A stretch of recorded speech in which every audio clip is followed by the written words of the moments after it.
Okay, welcome back everyone. Let me just get everything prepared for today, because as usual I had no time to do almost anything. But fear not, today we're gonna pick up magnetic encoders. We've made a little bit of a mess last time. I did look through the source code a little bit and I'm kind of surprised that it even worked. But yeah, I guess I know what we need to fix.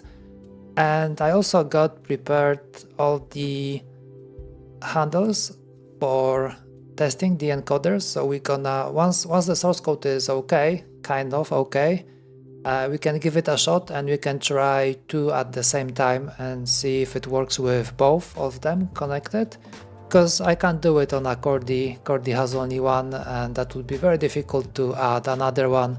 I don't want to open it or anything like that. But lucky for us we have some prototyping boards that I can use, so we should be good with that. Okay, what do we have over here? This is our... what's that? Okay, that's our encoder. Okay, one more window would be kind of nice.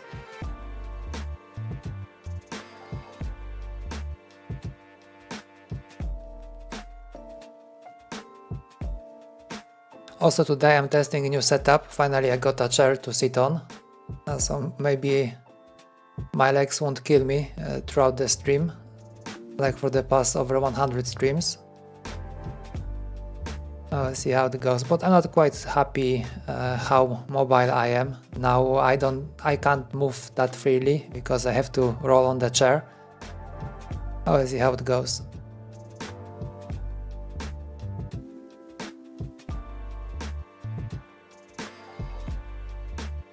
Okay, so what were we up to?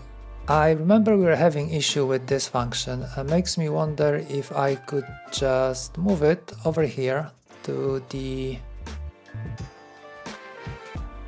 definition file.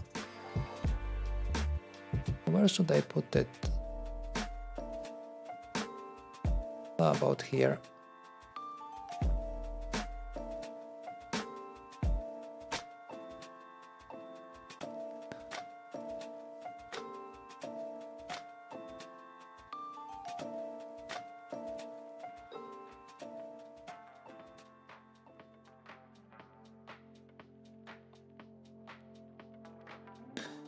And over here in Core D, we were having issue. Okay, magnetic encoder update user. Yeah, so if I move that to the source code, to keymap.c,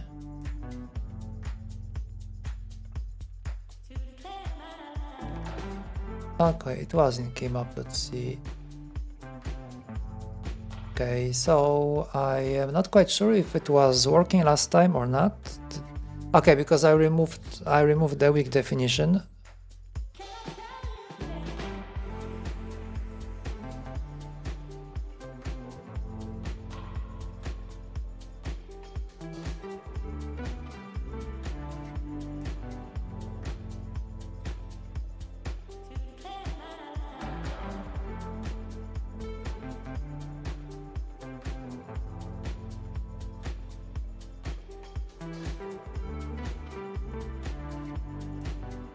Okay, so this still seems to be an issue.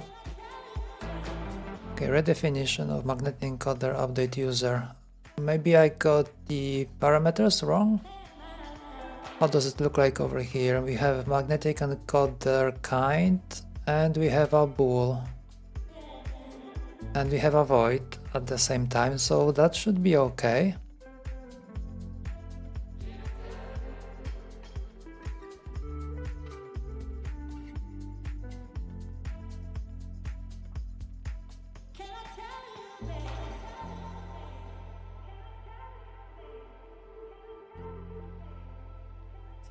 Okay, what is it complaining about?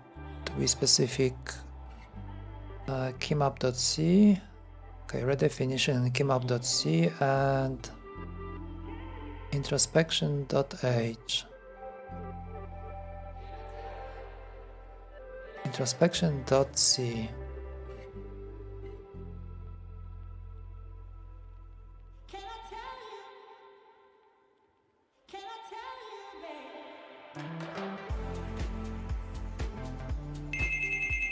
Sorry.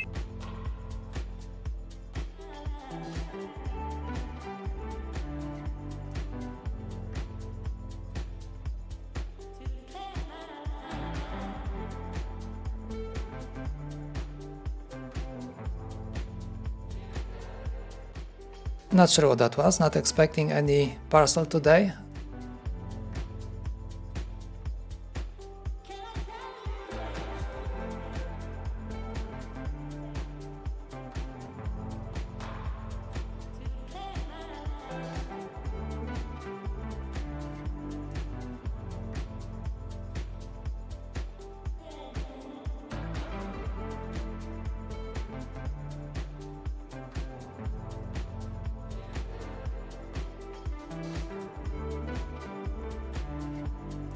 Okay, I think I'll have to look up some source code from QMK just to supplement my lack of knowledge, because at this point I am not sure if I can use this weak attribute in .h or in .c, and also that is kind of interesting. Why is it complaining that there's a redefinition?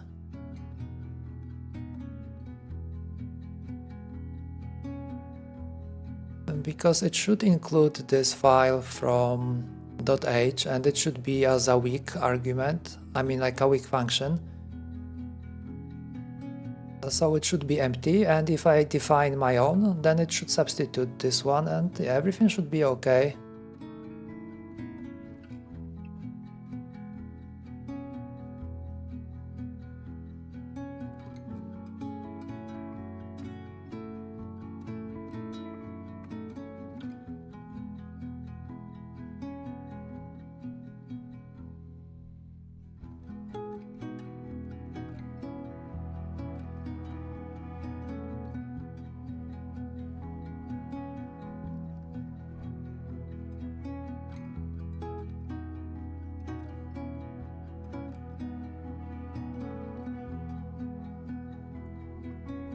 Okay, so I see that they are defining this in .c files.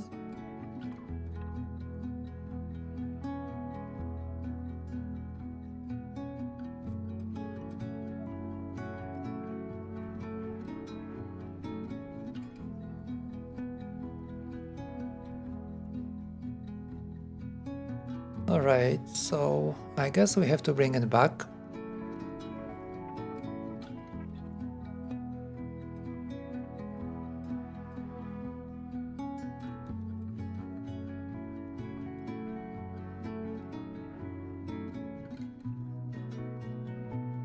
And I think it should be better if we leave it somewhere on top.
And yeah, looks like the definition is very similar to what I have. So in the .h file, I have my definition, so it is similar over here. And then in the .c file, I have this. But then this one gets pulled into keymap.c. Maybe that is the issue.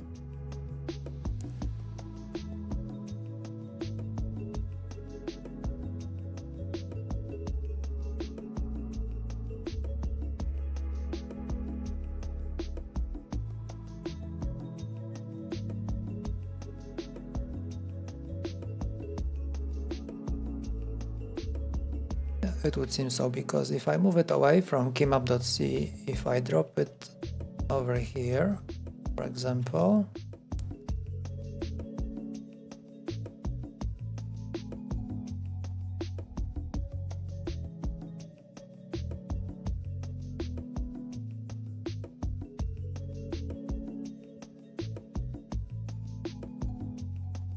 still something's off. Okay, now it's complaining about this type, which is also very odd. Okay, it's not odd because that's a different file and I would have to include this. How can I get around this? Because I don't want to add any additional stuff over here. So I would like this module to be just added in JSON and you don't have to worry about anything else.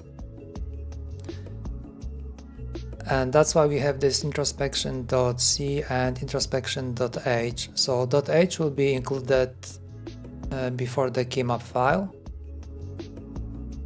and .c will be like append at the end of this.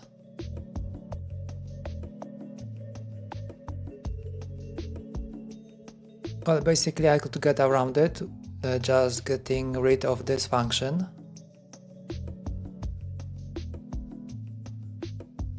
But how would that look from the QMK perspective?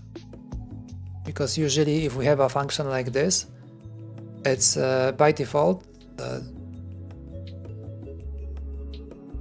defined as a weak, and if you don't provide your own, then like the default version is being called. Besides, we are using it over here, so that complicates things.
Yeah, also we are very lucky with this part, because I left it over here and then I realized that I don't have, because I should have used there's an internal variable for movement in all of them, I mean all of this, and from what I saw I am not using reference to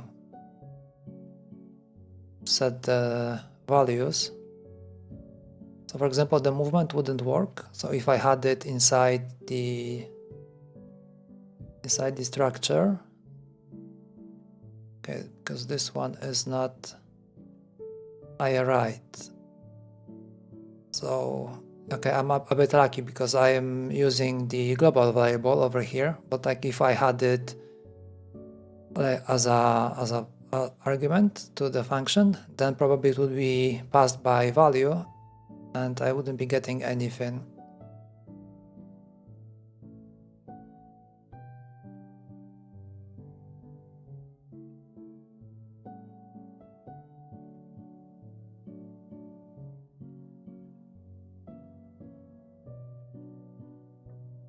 Okay, so looking at it, I think there might be an issue over here because this is an int. This is an int. Well, technically it should be like this.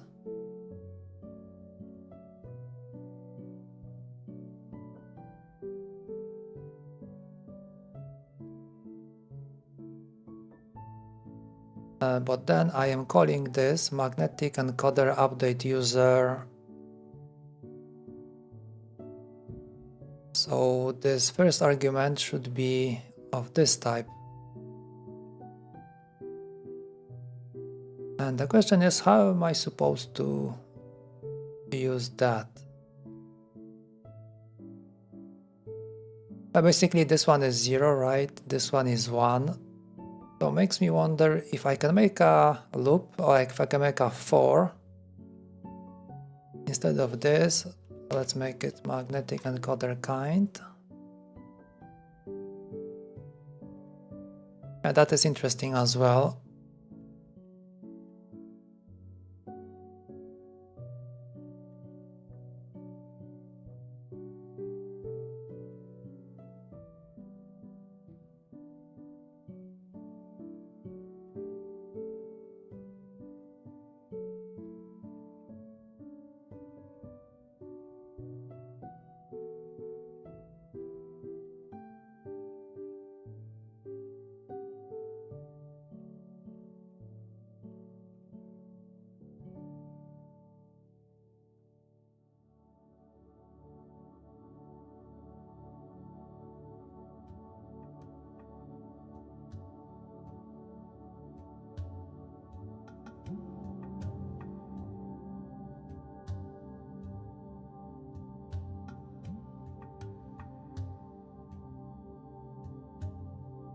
Well, I could solve this problem by using just an integer to tell which encoder it is.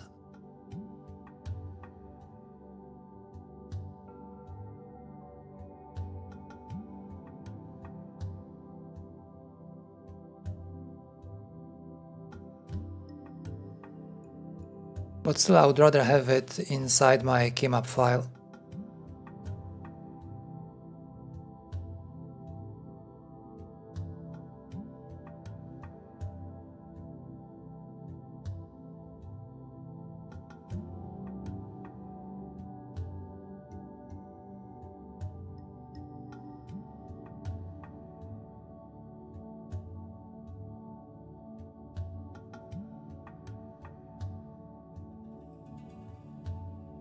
Now, what would happen if we, for example, if we would change, we're gonna leave introspection.h, and we can change maybe introspection.c to magnetic encoder, and this one should be compiled as well.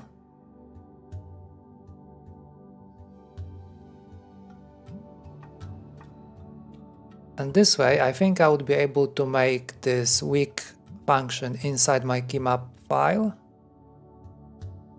And I will be also getting all the definitions from introspection.h. Alright, let's give it a shot. Let's change the name. Let's call it magnetic encoder.c. We have .h.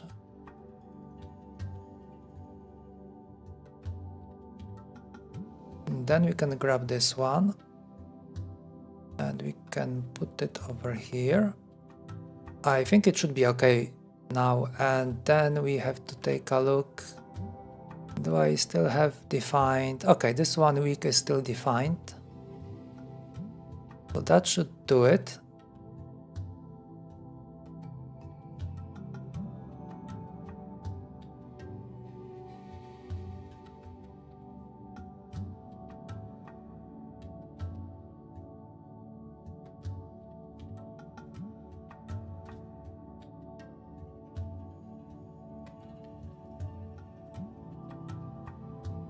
Or maybe not quite.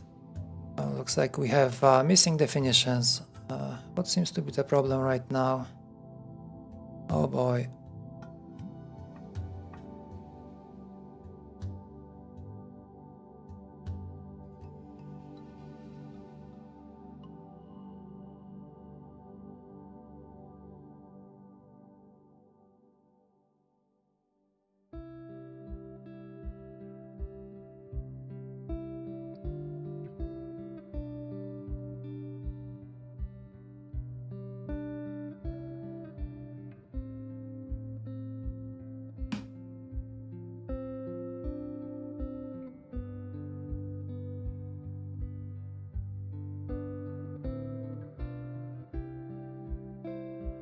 Yeah, so it looks like all the definitions are out.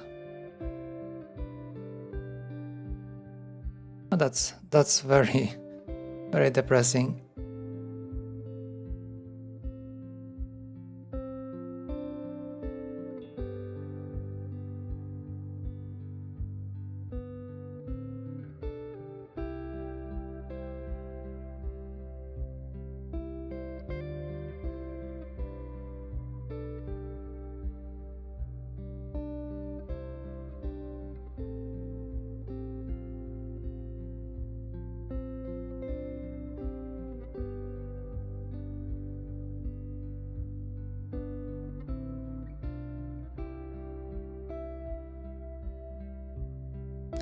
Okay, there is a config.h file.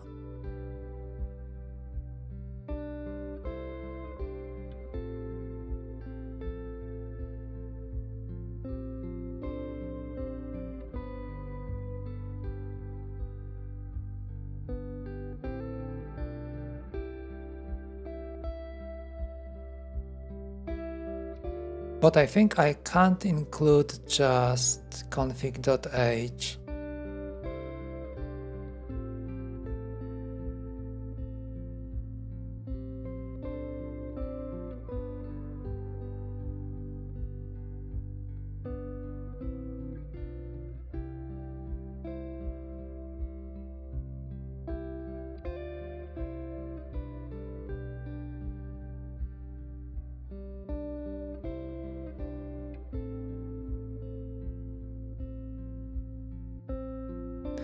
Yeah, so this introspection combo, it really worked for us.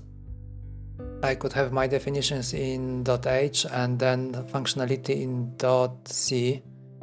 But then there's this issue that I can't overload, or I can't redefine this weak function.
Okay, it compiled this time around. So yeah, if I bring it back like this and I remove this weak function. So for example, over here, if I go back to keymap file And if I do like a comment block,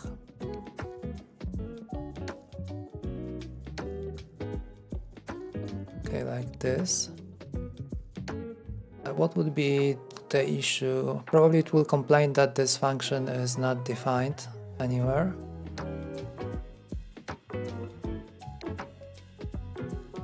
Yeah, that is correct.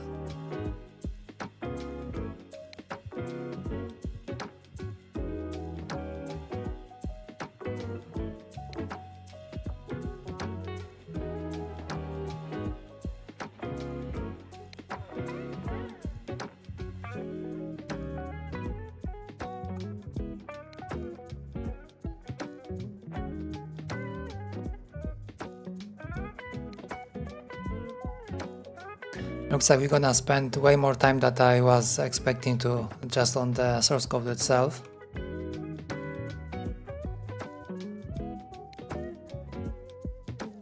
Yeah, so with the weak definition it compiled, but if I uncomment this one,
okay, going back to like the past, how it was defined in the first place. So we had a magnetic encoder.c and I think magnetic encoder.h, then c would include .h, but then if I wanted to use that I would have to include .h in the keymap file and then just redefine.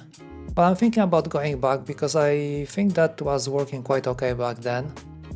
Maybe we don't have to be so hung up on this part where we have introspection.c and h just to have it working. Because the problem initially that I changed that was because I've been using housekeeping task and I think this one was user. So that one was colliding with other functions that I was having in my keymap file. But now I'm using this magnetic encoder, it's like a module version of housekeeping task. So this one won't collide with anything.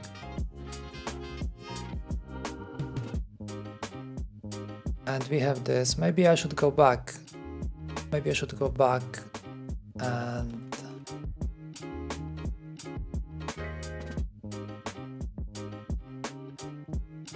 just like revert to the original.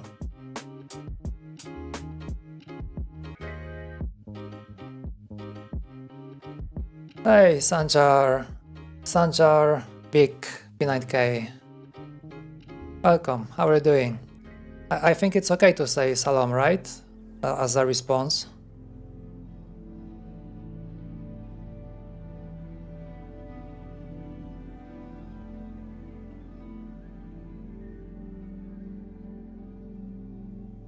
Okay, we have only magnetic encoder over here. What did I say? Okay, this define.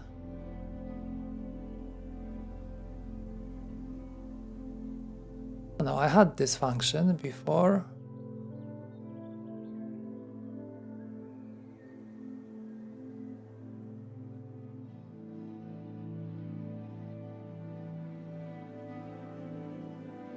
What are you, Naim? You mean what are you doing? I am building a keyboard and currently trying to make firmware for it. I am working currently on community modules, and this one is meant for magnetic encoders. I have bunch others also, but not public yet.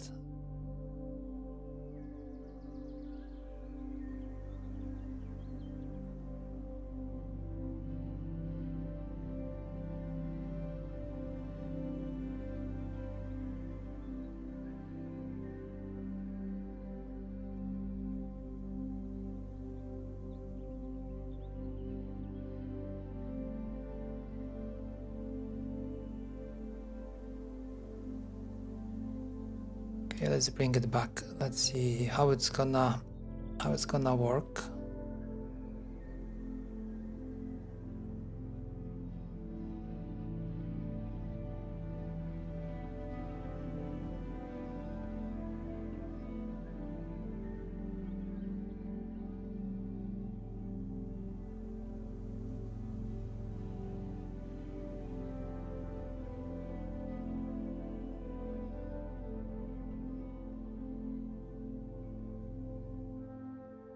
Okay, so we have to include this one over here. I have my weak function defined. I have everything else done. Okay, this one is in keymap file, and most probably it's gonna complain.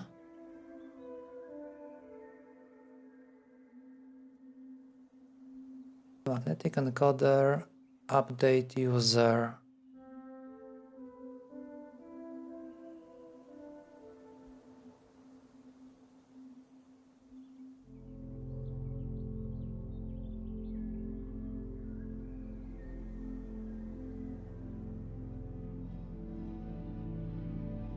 Oh, it's still complaining about this part. Okay, encoder kind.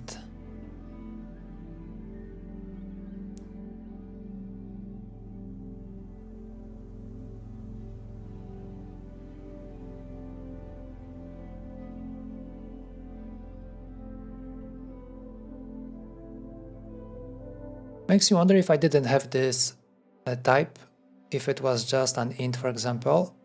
Would it still compile, or would it complain that it doesn't know anything about this function?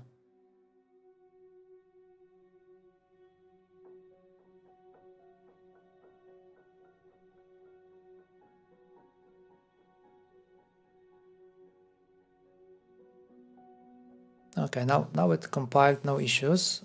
So that was rather expected. So we're almost like back to square one.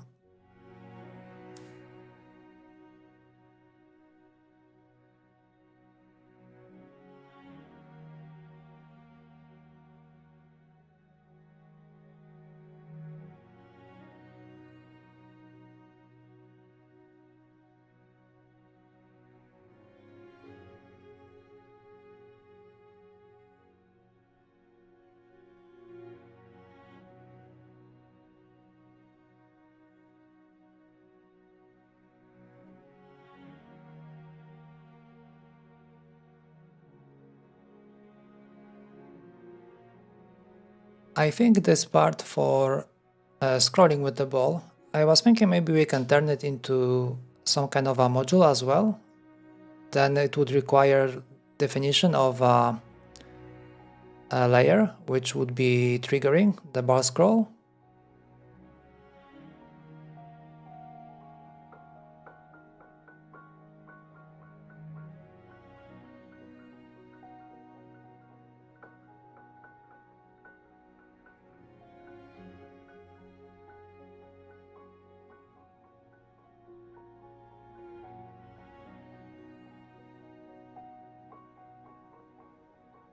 Okay, it compiled, no problems. I wonder if it works. Well, technically it should work. I don't see why not.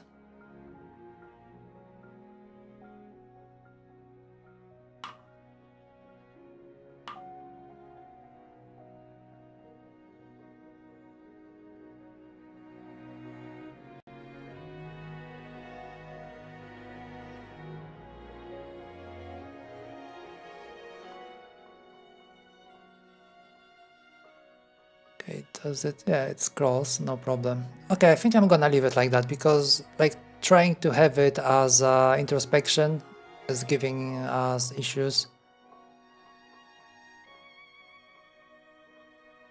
Although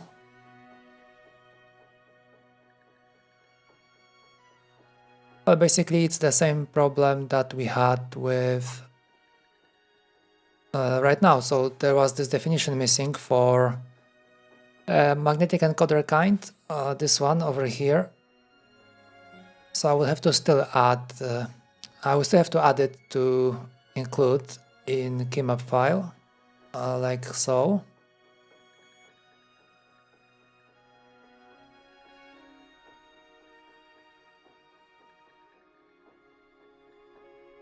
Okay, I think I'm gonna leave it like that. I don't know if there's any benefit of having it as introspection compared to have it as a separate module.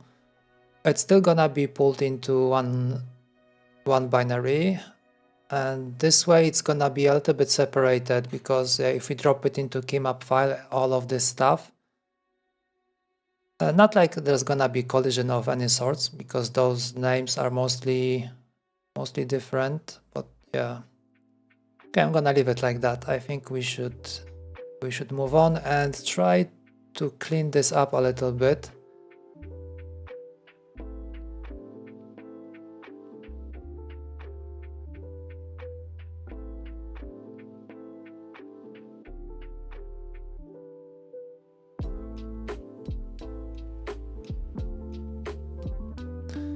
Yeah, over here I have this defined as this should be copy by, I mean not a copy, but should be passed by value. So like if I'm changing anything over here, it's not affecting this. So this is just like a local copy inside of this function.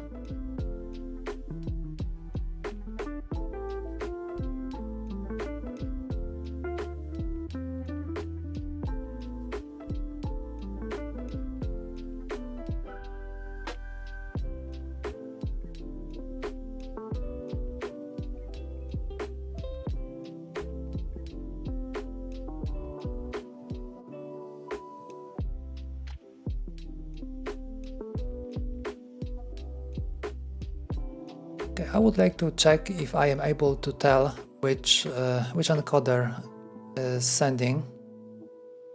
So over here, can I make this smaller? I won't be able to tell. Okay, maybe like this is enough. Let's see. Okay, we are getting direction. That's not nothing unusual. But I would like to take a look, for example, if I am able to tell which encoder is sending the data, because it should be obvious from this definition over here. So we have either this or this.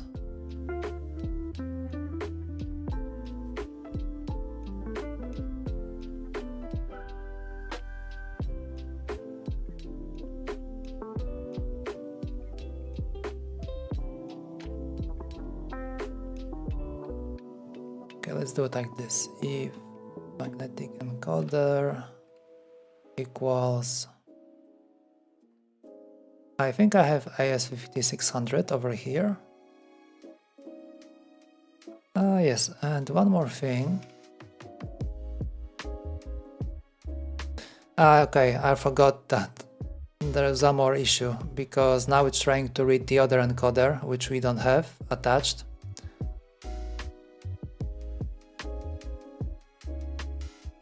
Okay, bye-bye. Yeah, so one more thing that we have to fix as well.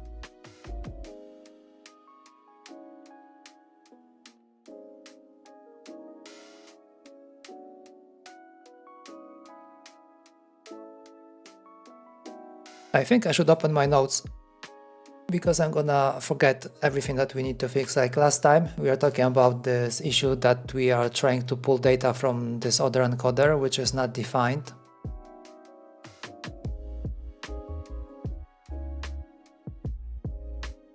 we should have some kind of a detect function or something like that. We are looking at this ping from I to C, that might come handy. Or we might want to just try to read just one register and see what we get. If we get timeout, then we can say that this one is not present, and that's it.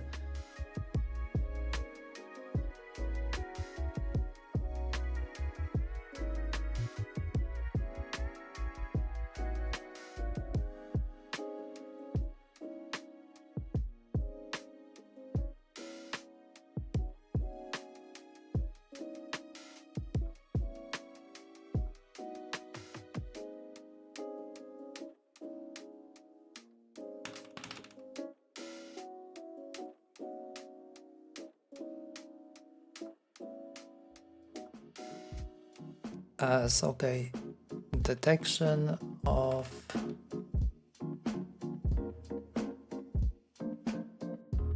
second encoder, so that will be something that we need to take care of. Yeah, but first let's take a look if we can actually tell which encoder is sending information. So right now we have AS5600. So if that is true, let's print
okay, so looks like it's getting correct info. So yeah, looks like we are getting this one. Okay, so let's think about it. How can we find out what encoders are present, and how can we make it work? Would that make sense to extend the structure over here and just add a bool like something like this is present,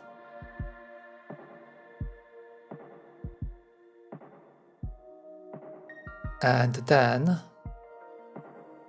we should have one more function.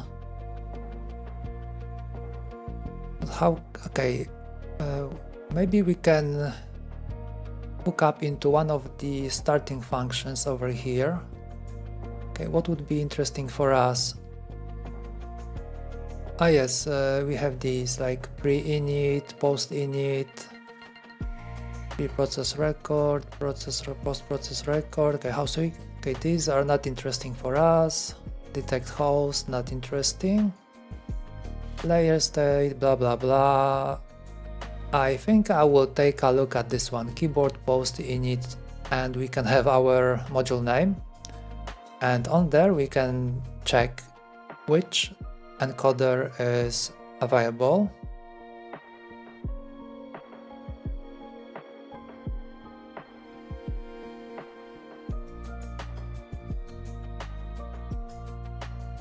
And the question is, how does this function look like? Would be nice if they could include some kind of a definition. Keyboard post init.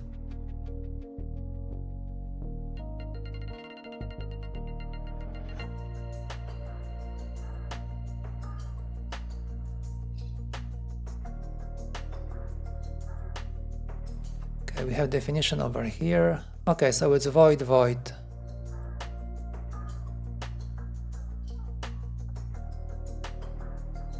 And then we have to call this one, keyboard post init user, but okay, that will be in our module, so I don't think we have to call anything. So let's do it like this. Post, let's get keyboard post init, and it's gonna be magnetic encoder.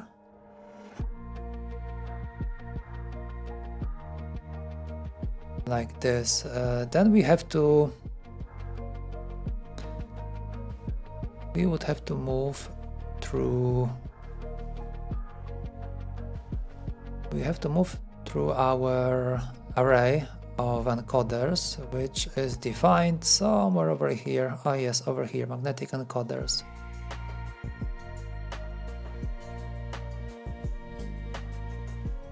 And I think we could give it a try. Okay, I see over here we might need to change the return, because if I return 0, that doesn't make sense. I won't be able to tell what is wrong. So if we have this, I think we should have to, okay, I2C status, okay, success.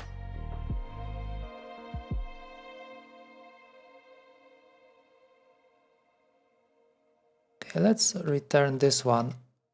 So that will be the status of reading this,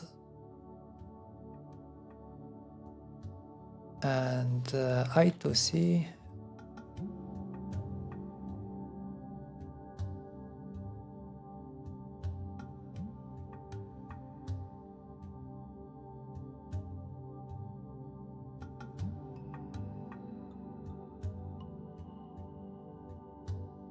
Okay, it's I2C status, and okay, return, okay, timeout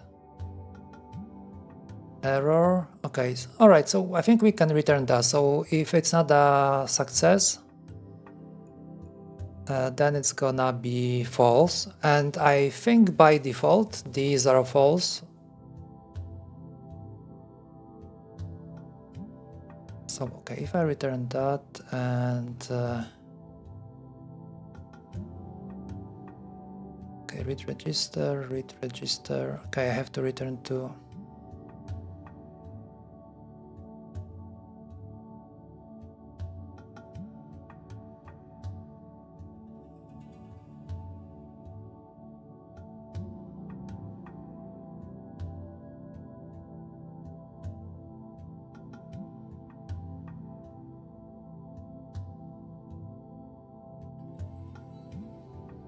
Okay, and for this one I am, okay, let's do it like this. What a mess. Like this one, on for empty I was returning 0, like if nothing happened, and for this one we just return false, which is also kind of bad. Let's return the result, but at the same time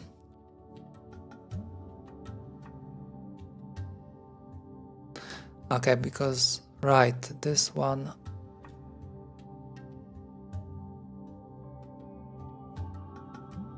yeah, right. Because over here we will just write into it.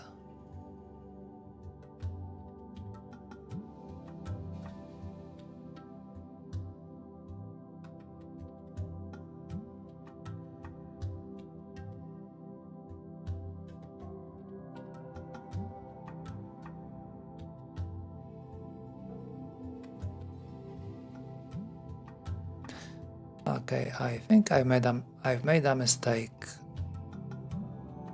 Okay, this one is okay. So for read angle,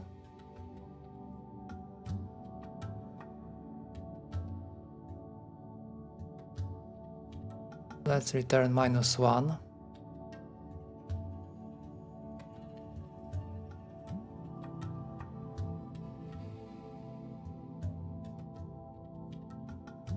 And for this one, I'm not even checking. Okay, if, okay, return angle. Okay, let's do it like this. maybe.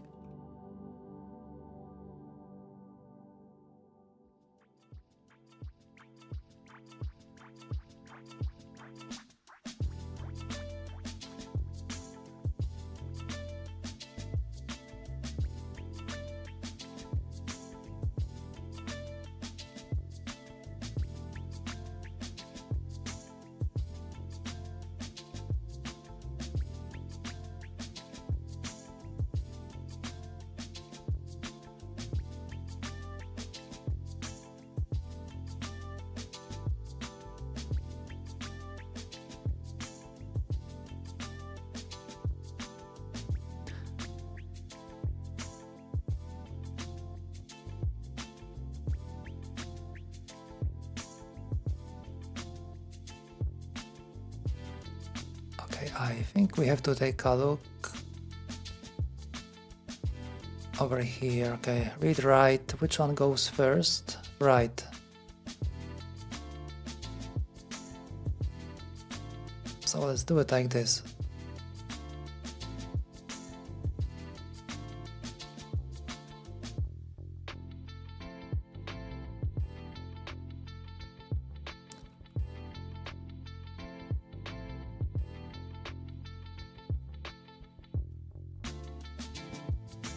Okay, so if we can write to this register, so then we can read, most probably.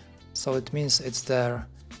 Otherwise, I would say that we are missing the device and we should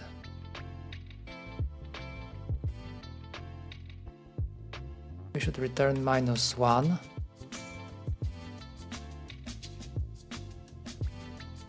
Okay, is that correct?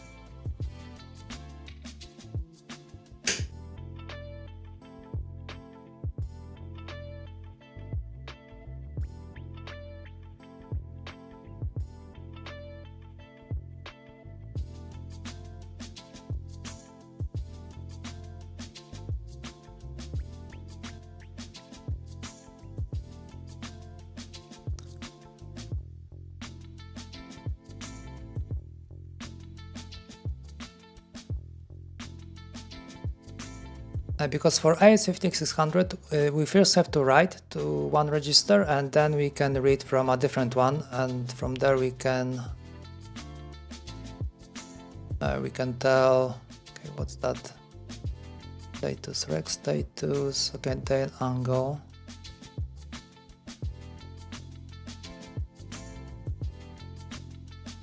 Okay, so first we are checking this one.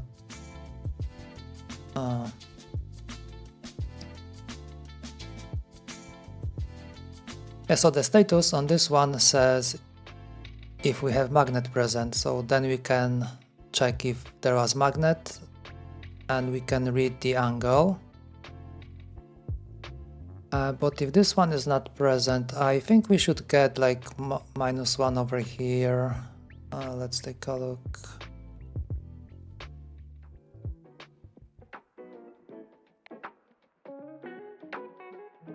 Okay, give me a sec.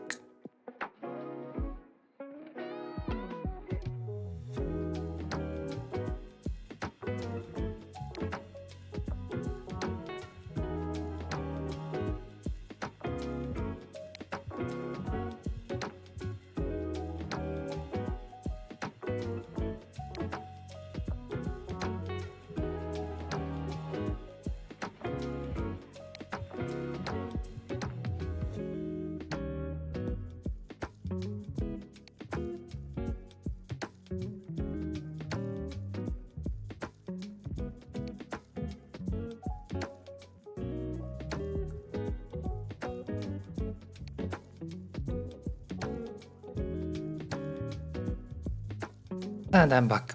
So there was a parcel, just found it at the door. Okay, so from the first read over here I think we can check what is happening. If we can't read the status register, so it means that the device is not present or whatever, something's happened to it.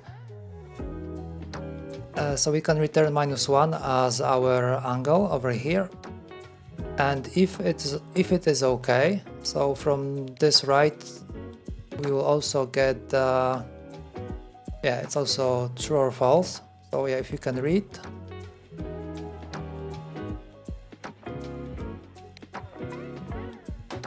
Okay, so that's the right. Yeah, so if the right was successful, we get true, and if it failed, we get false.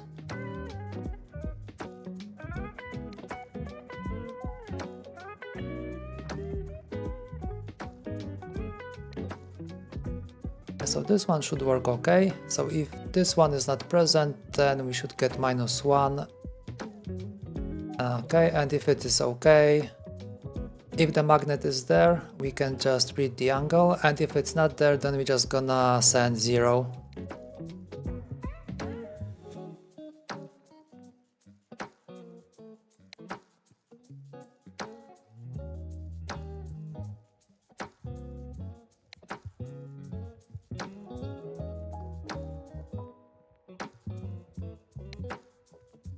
Okay, so I think now I should use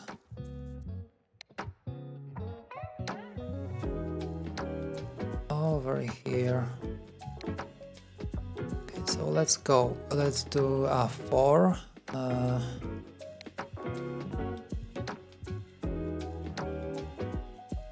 Let's call it like this.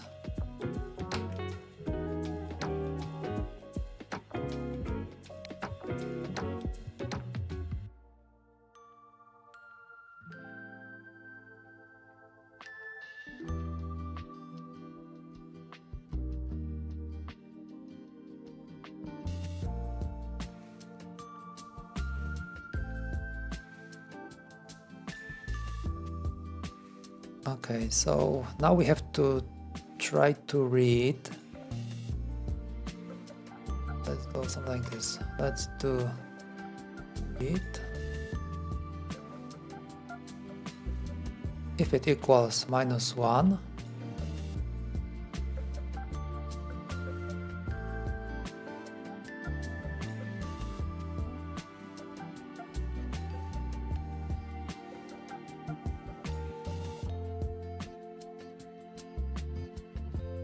okay, then it's okay,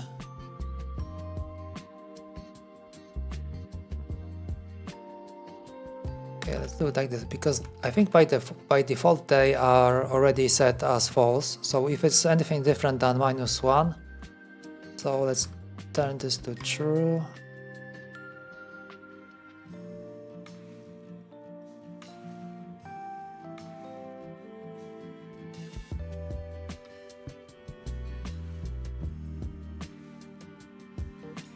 Okay, do we really need a 4 over here? We can just use these two. There's no point. Yeah, this one is not really needed as well.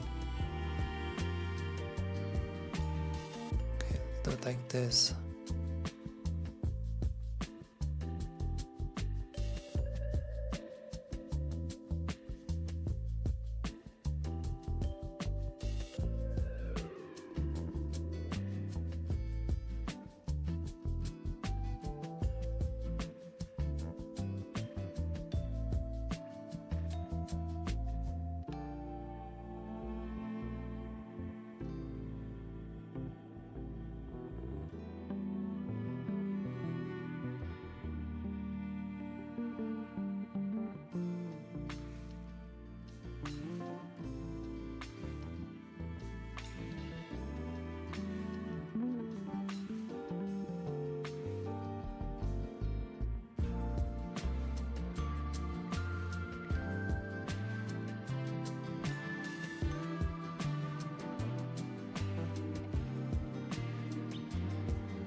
Okay, so that is done.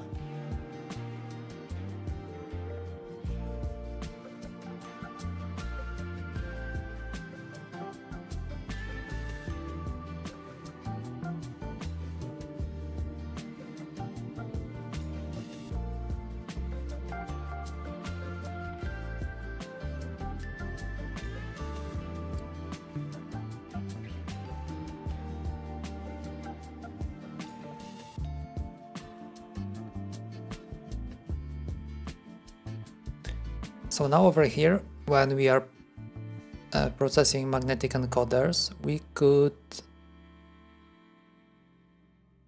check if this encoder is actually present on the keyboard.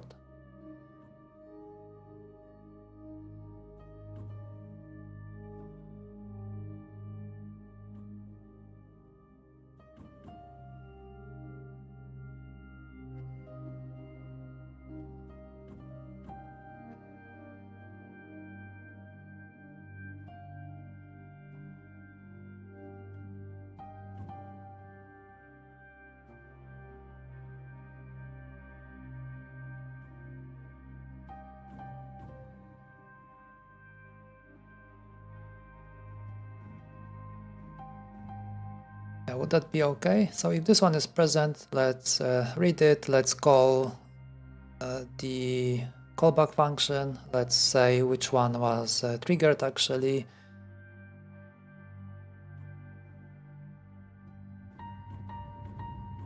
I mean, we are not sending the angle, we are just sending the direction in which one it moved, so up or down. Okay, let's do the same over here.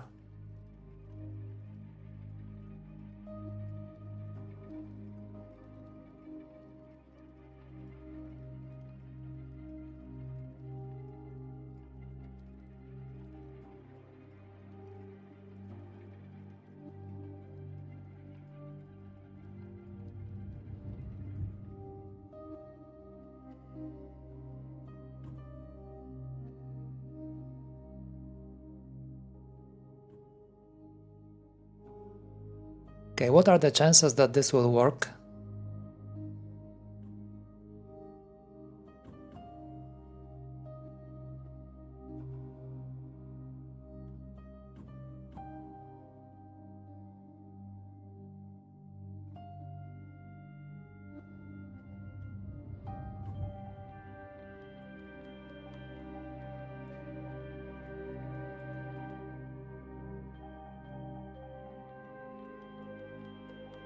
Too few arguments. Okay, was supposed to be read angle.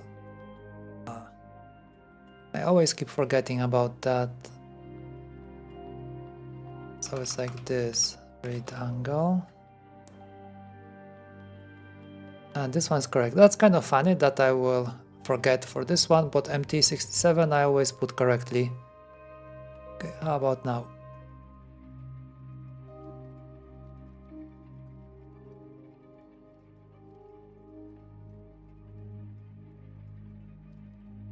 Okay. Looks promising.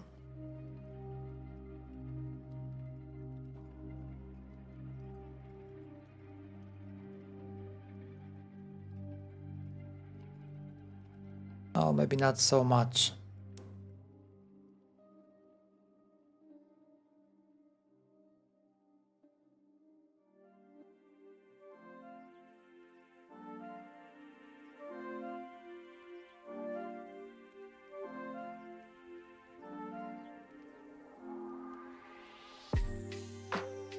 We are still getting flooded with this message, so it means that it's trying to read, but it shouldn't. So it means that it's okay, where it might be the issue. Okay, process magnetic encoder. So it's over here.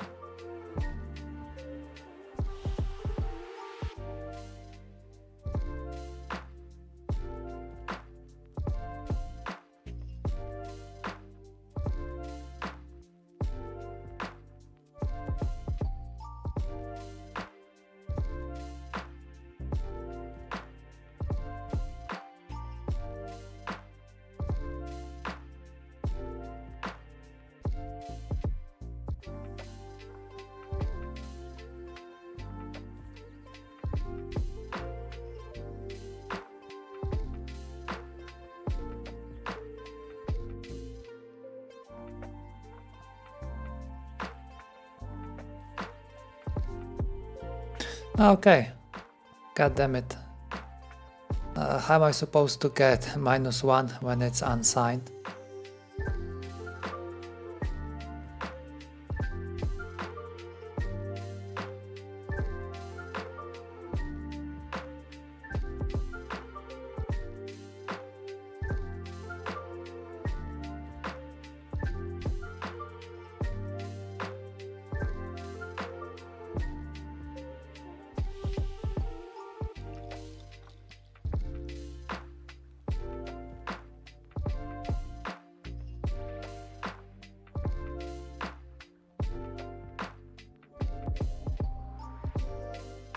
Now I should be able to return -1 from this function.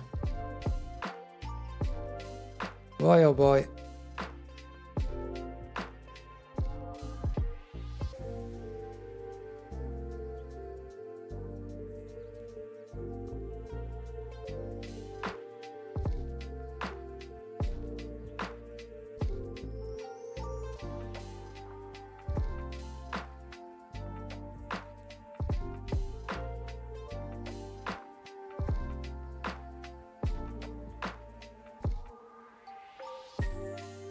How about we try maybe Vim? But I think this might end up in a disaster.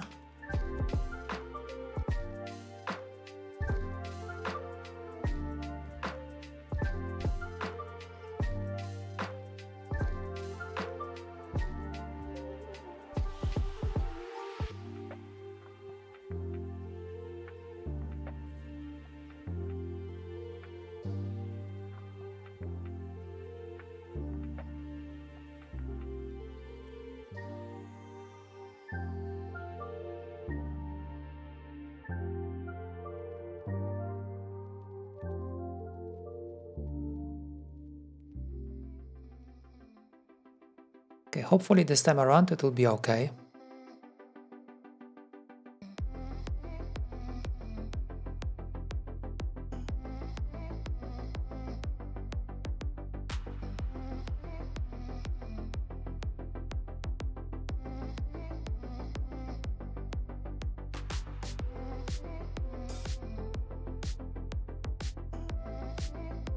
Okay, there is a progress. Because I am not seeing the message anymore, so probably it works. I wonder if it even scrolls. Okay, yeah, so we got data from AS5600, and the other one we are not really processing at all.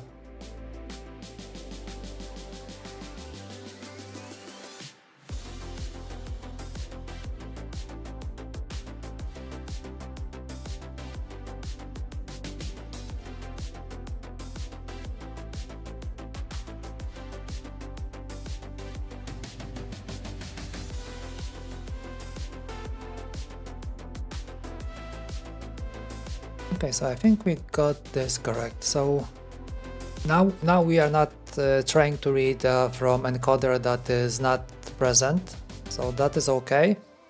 We are able to tell which encoder is actually sending the message over here. I can check this. So if this one is AS5600, then I can process. So this makes sense if you had like two encoders in one keyboard.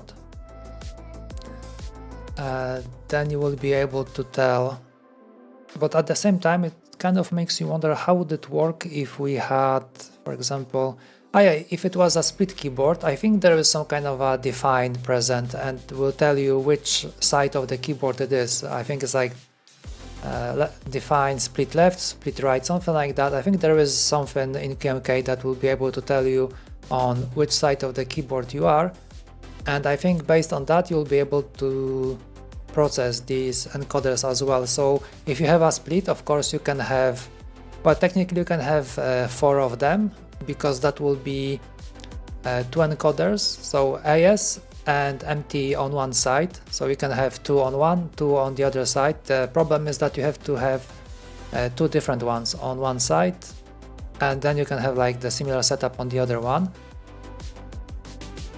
And yeah, based on that you will be able to tell which side of the keyboard you are, and at the same time you'll be able to tell which encoder is sending the data. So you can have like 4 encoders. I don't know what would you do with 4 of them.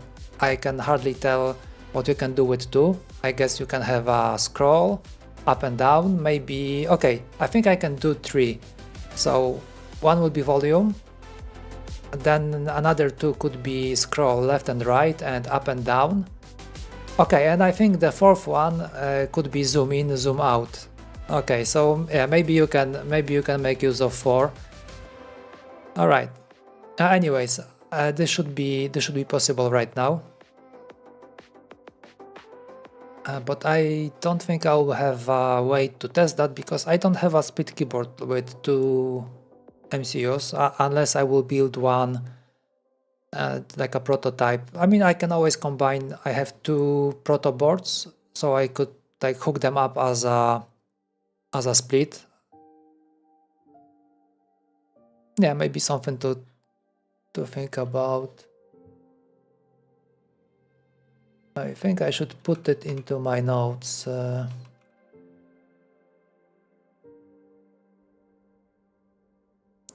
Yeah, split proto board. That might come handy.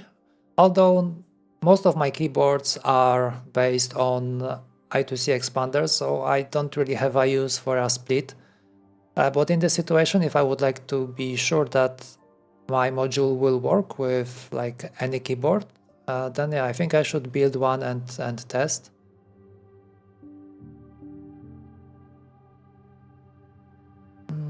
Okay, so this is done, this is done. I think the next thing should be, I think we need to take a look what is happening over here. Okay, this needs to be reference. Okay, direction, distance.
Okay, I'm gonna comment this one for now, because I would like to move away from this external variable, because everything is contained within the structure. So we have like the movement and the angle value, and based on that we can tell which way it is moving. Okay, give me a sec guys, it's getting cold here and I just switched on the aircon the last time.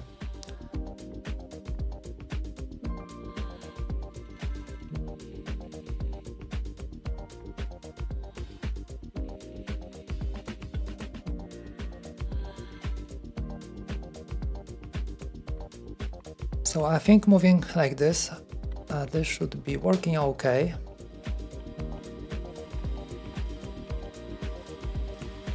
Maybe I should look into how to maybe process this movement a little bit better, because the issue is that it will be, once you're rotating, it will be like giving you the angle all the time. And how is it done? I already forgot, to be honest, how it's being processed, because what we are getting is the angle, right? So at some point the angle will flip back to 0.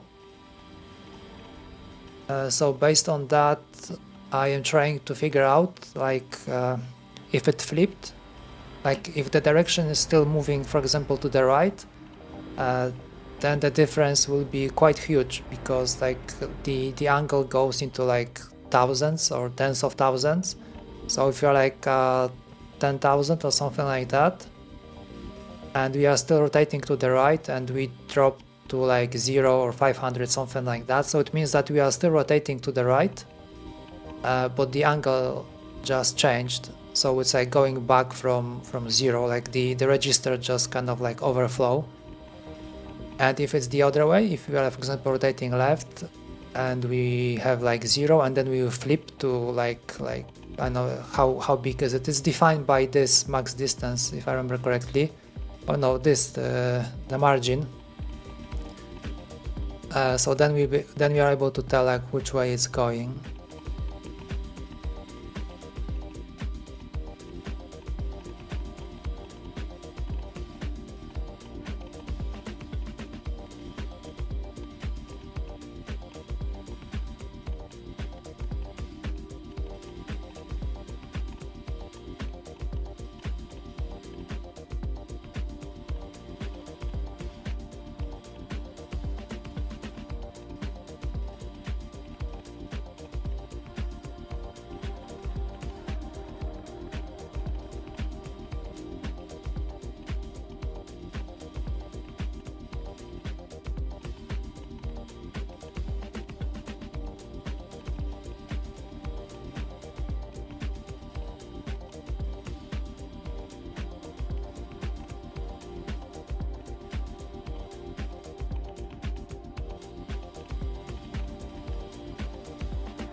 What seems to be the problem now?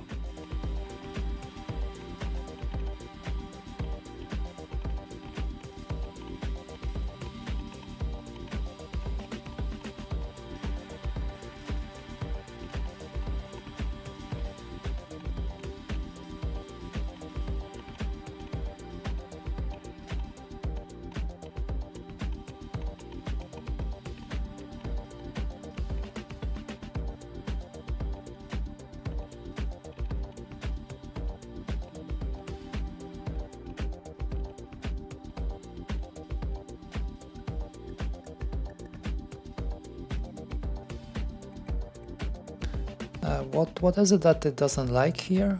I don't understand.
Okay, I think I might not be needing that. I think I might not be needing the reference.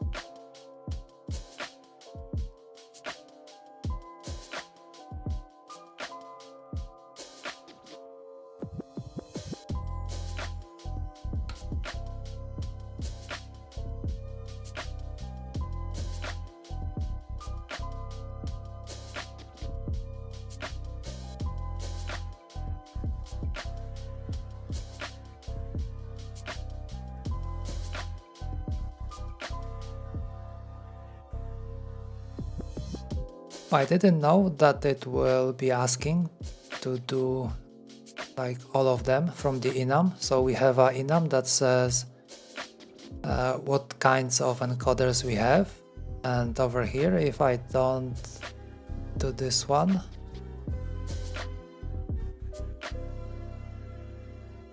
then it will complain. That's interesting.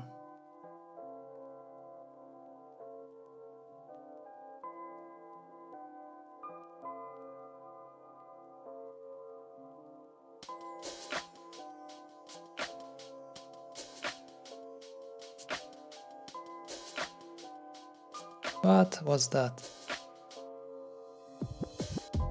What do you mean not handled?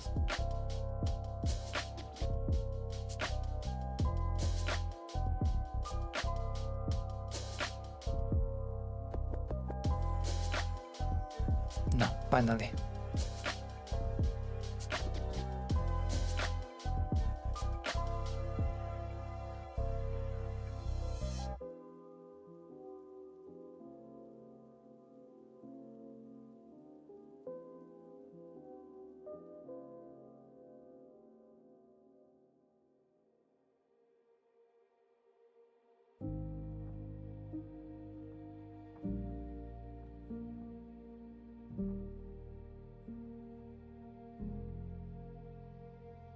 Okay, all is nice and dandy, but we can only go forward, not backwards. We can scroll back.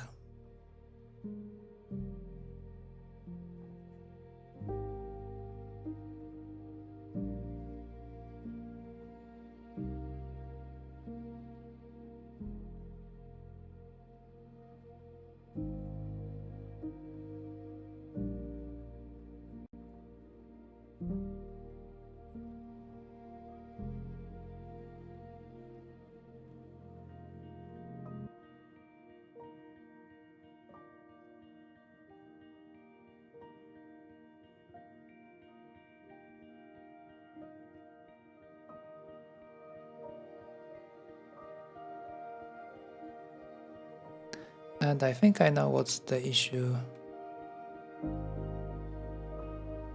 Yep, as usual, wrong type. So yeah, I was assigning -1, but the type was unsigned, so that would cut off the sign, and that's why it wasn't working.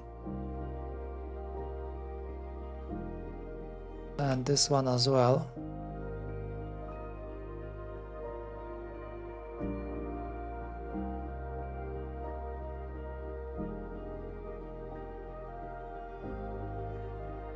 Okay, this time around it should be okay.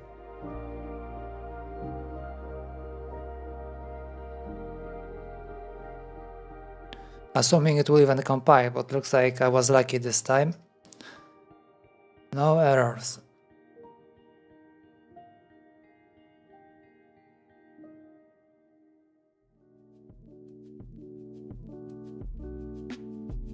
Okay, the question is, does it scroll?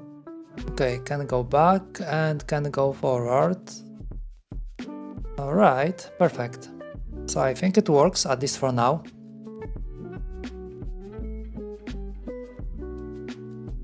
What do we need to do next?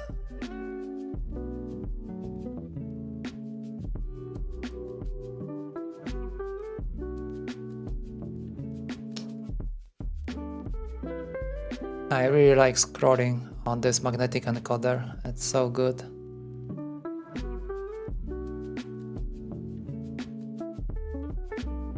Okay, I think we can do some cleanup over here, stuff that we won't be needing.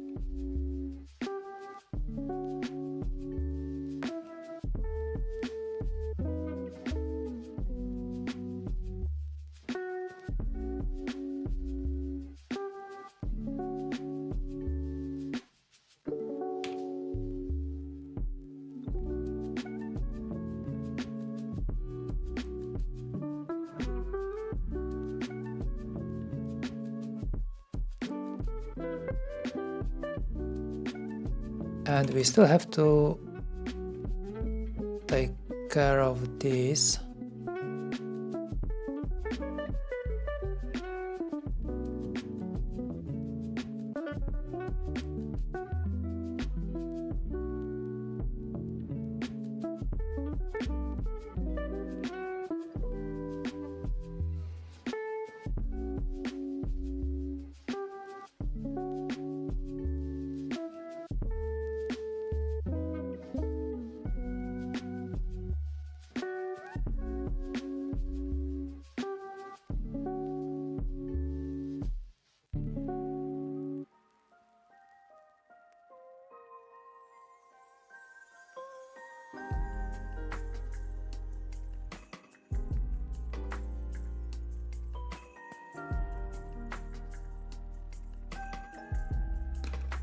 And can you spot the error over here?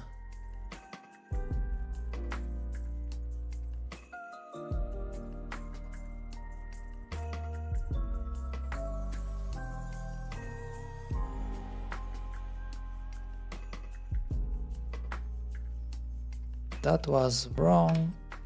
Distance should be max distance MT6701, like this.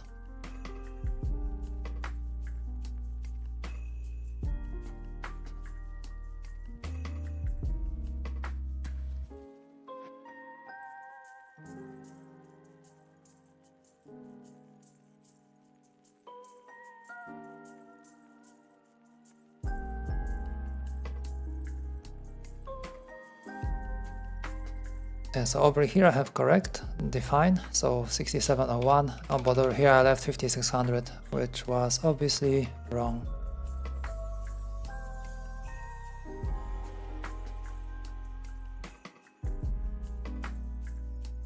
And we have to change this.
Okay, magnetic encoders movement, this one, and over here the same.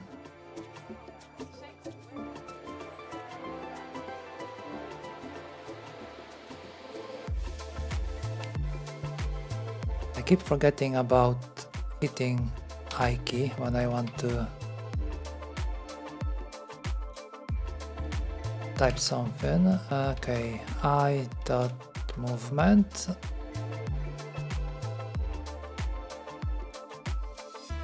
Okay, is that everything that we needed to change? Okay, get distance, magnetic encoders, this is correct.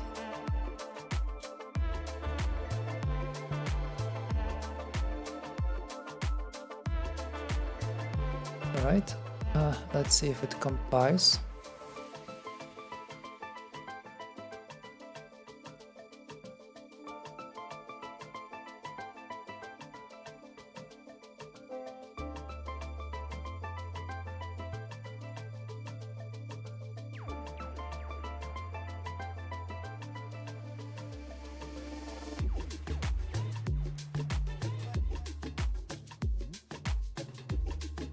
Okay, so the question is, alright, so at least we know that one module is working.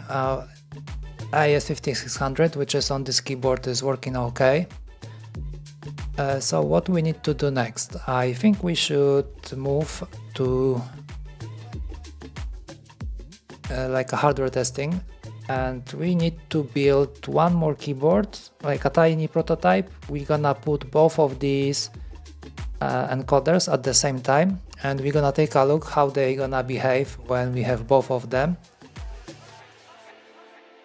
Alright, so let's start first with what? Would be nice to solder something.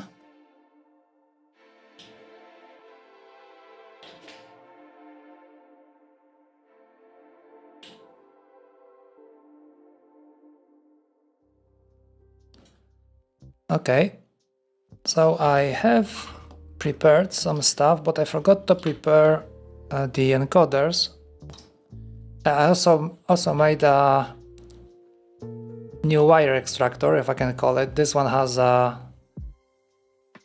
less steep angle, so it's way easier. I haven't tried it yet, but it should be way easier. I still have a bunch of keys to desolder. Maybe we can do it live today as a chill exercise, if we manage to finish encoders, of course, first. Okay, so I have these plates over here. These are meant for the encoders. And the thing is that I forgot to prepare the hardware itself. I think we're gonna use maybe this board for that. That should be quick. I have a knob. I have almost everything done.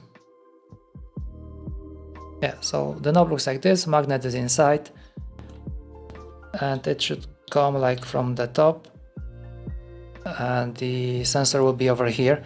I guess you need to give me a moment to prepare everything.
I should have them over here somewhere.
Okay, I was hoping that I'll be able to find one MT6701 that has already some wire soldered on it, because we have to connect pin number 2 with ground or VCC. I can't remember, I need to check. But looks like I don't have any that I have used before.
Lucky me, I found one. I was testing something and I even have these wires attached to it that go nicely with this one. I forgot the name of this connector. I think it's DuPont.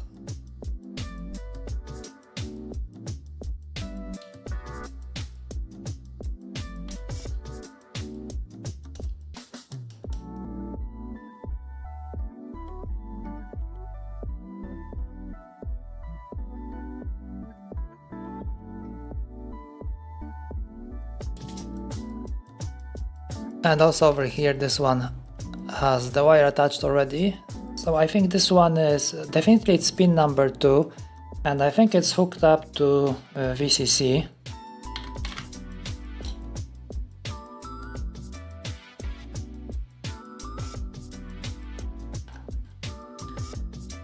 Yeah, this one comes from my testing, because this encoder also has a feature that when you have a magnet attached to it and you press the magnet, so the distance between the sensor and the magnet gets smaller.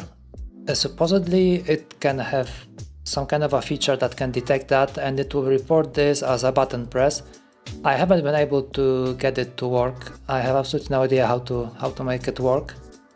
Also maybe something that we could take a look at in the future, because I think we can read some extra data out of it. But the issue is that we have to connect this via SPI, because then we can read some additional information from it. Somehow this data is not available through I2C. Yeah, so one more thing to take care of.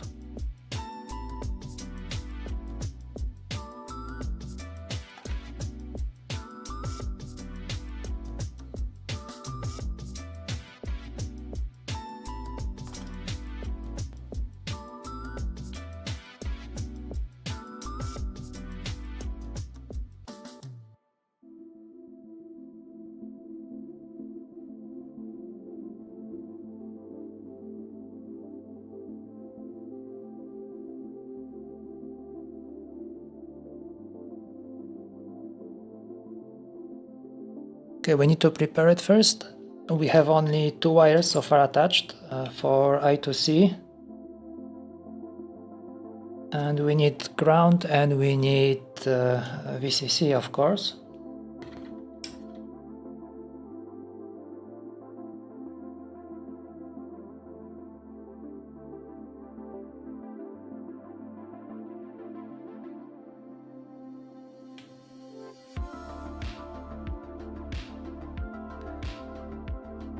Well, technically yes and no, because we're gonna be checking both of them. So AS5600 and we're gonna be checking MT6701 because I just finished the firmware which is supposed to be able to tell which encoder is present, which one is not present, and it should be able also to send you data so you can tell which encoder was actually sending the movement, so you can act accordingly.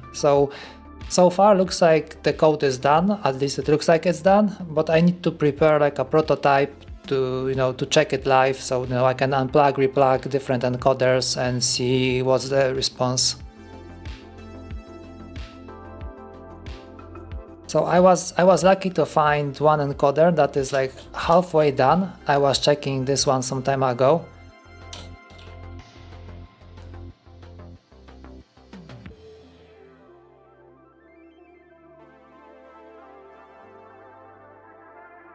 Yeah, I have 5600 inside Core D right now. But yeah, I need to build both. I need to set up both of them like separately because I don't want to swap it on Core D. So I have this board for prototyping, and I have all those DuPont pins. So I just need to prepare the encoders, and then we can check if it works. If it doesn't work, maybe we can fix it somehow, or maybe we don't.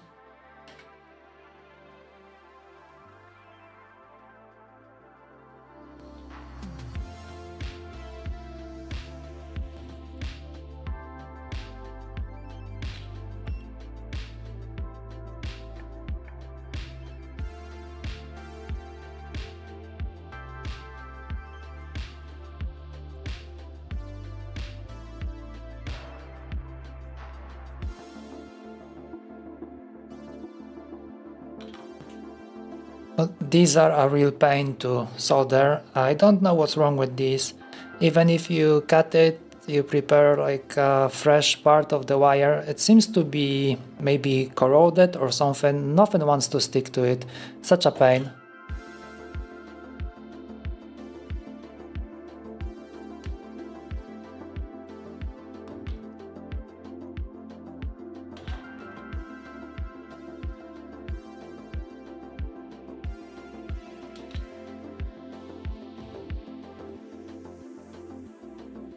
See, it looks pretty much okay, but once you try to solder something, nothing sticks.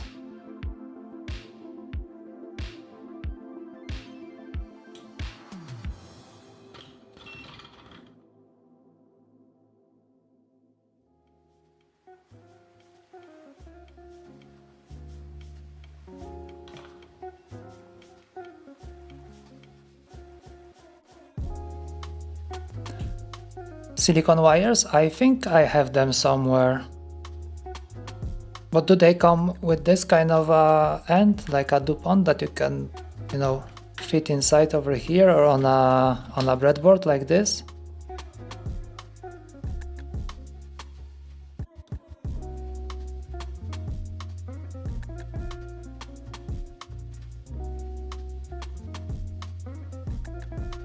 Okay, you got me interested. Now I want to check what's that? What are those silicon wires?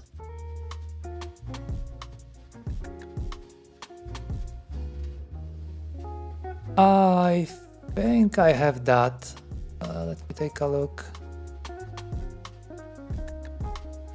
All right, stupid Google. Okay, let's see over here. Right. I think I know what's that. Okay, yeah. So I am not quite a fan of this. I prefer this. It's called wire wrapping wire. Yeah. This is something that I prefer more compared to the silicon wires because they have just one core. There is no... I wonder if there is any...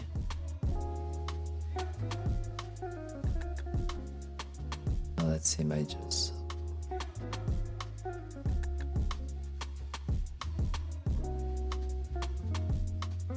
Maybe over here. Yeah, this one. Okay, error. Yeah, so I prefer this because there is only one core, and the silicon ones they look kind of big, but okay. I use silicon wires. They are the best for soldering. We use them for breadboard. Okay, yeah, so probably you might be right about that because they look like they can fit inside the breadboard without any special, like a connector, right? You can just, cut a piece and just stick it in. I have some of them. Okay, give me a sec. I think I should be able to find something.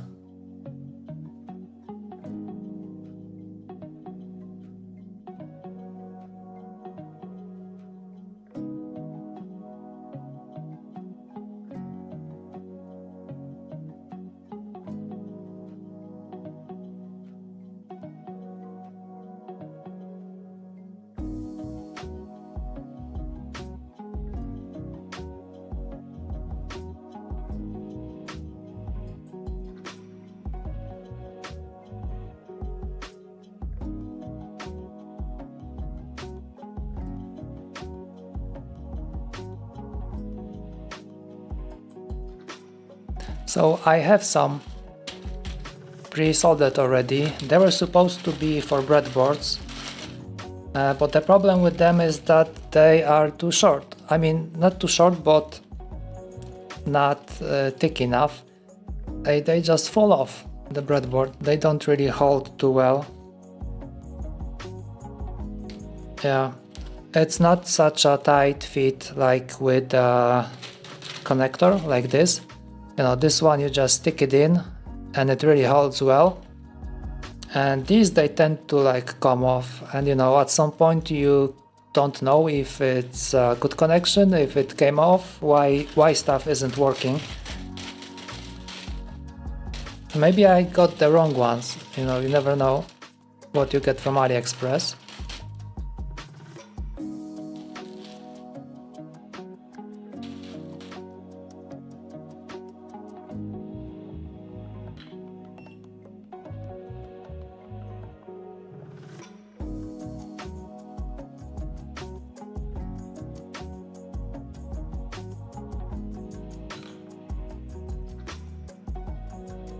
Yeah, I have no space left in my tiny apartment. There's stuff everywhere, boxes, switches, like, bearings like that, God knows what else. Soon I won't be able to move anywhere. Maybe I should open a Patreon and, collect money for a bigger apartment so, I can stuff even more stuff for the keyboards.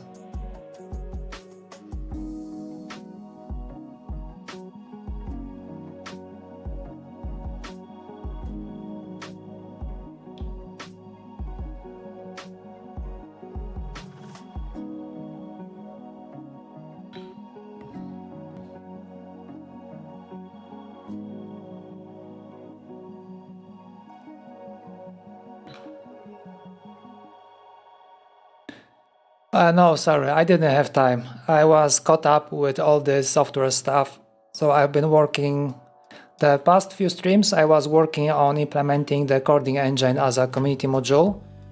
And this one is okay, it works. And one thing I am still working on, but I think I will commit everything as it is right now.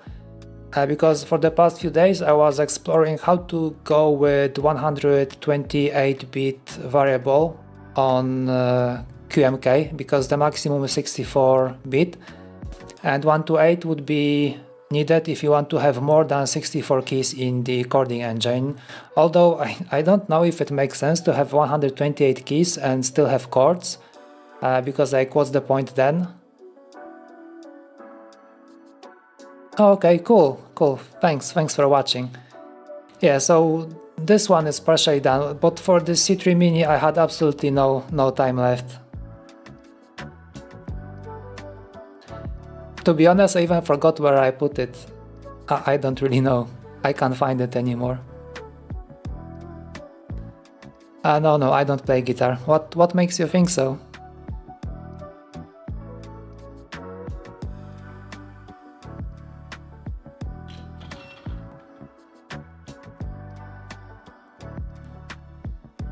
Chordy is a keyboard, right? So it's because it's running chords, but yeah, I know you have chords on a guitar as well, but I don't have any talents, nor artistic nor musical.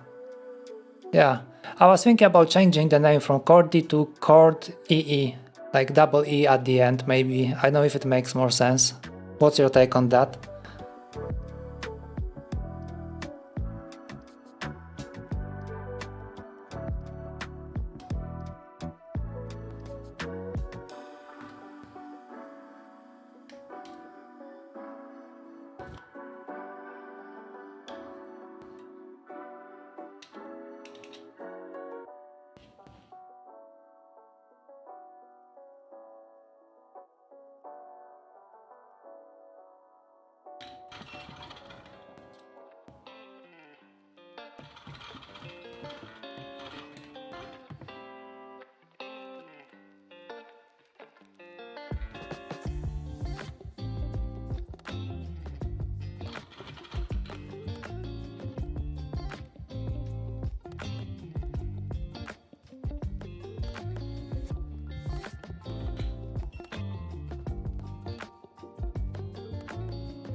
Yeah, man, I know. I don't have time yet.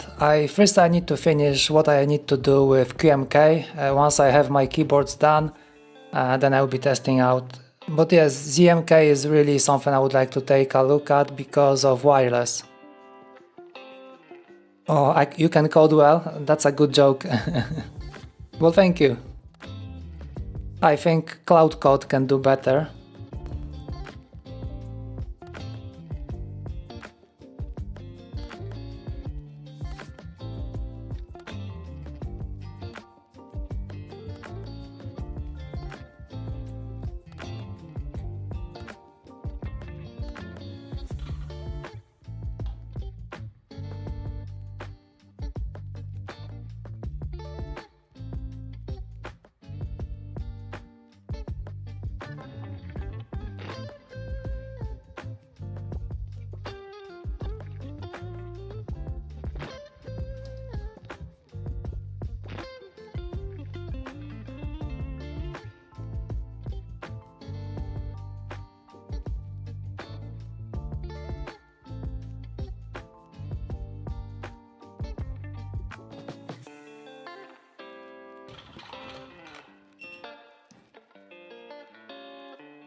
Because if I use AI, I won't learn anything, I won't remember what I did. And besides, I don't like AI, I prefer doing stuff my own way.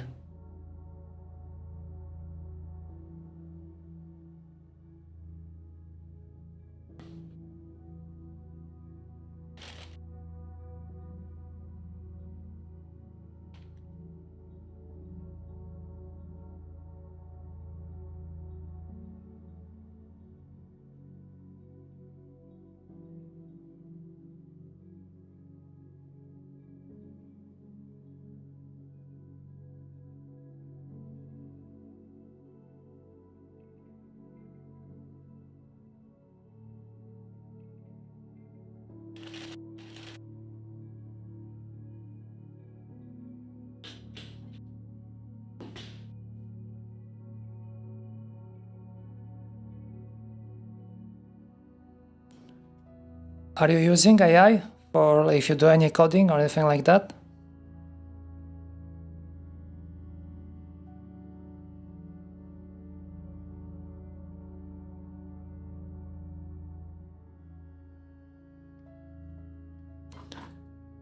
Asking about this.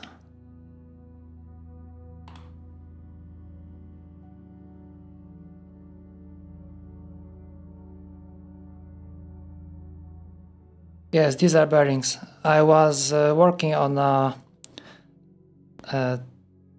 macro pad, but work has stayed a little bit because I can't get a proper fit, because I wanted to have some kind of insert like this, but if you put it over here, it should be, the distance should be fixed, right? But if you if you do it like this, it's okay for a while, and then they start clipping on the rollers. So I don't know, you see over here, like over here it's still okay in a way, they are like, the teeth are between the rollers, but if you go a bit further, they start like, clipping on the rollers, so it doesn't rotate that easily anymore. And I have no idea what is wrong with this, if this is me or the bearing is crooked, which is rather odd. Yeah, so for now this one is stayed. I think I'll be making my own bearing in FreeCAD someday.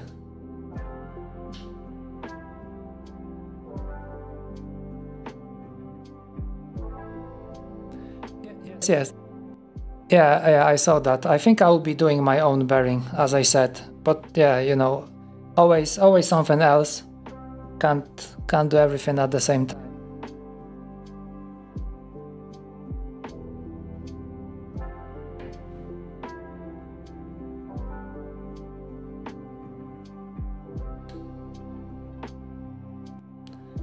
I would like to finish the coding engine, make Cordy public, and then I think we can move back to the macropad if I don't find anything else to do in between.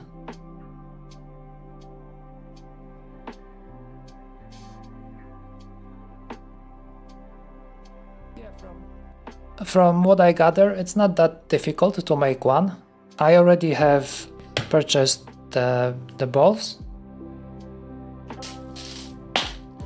Yeah, so I have these. It should be good enough.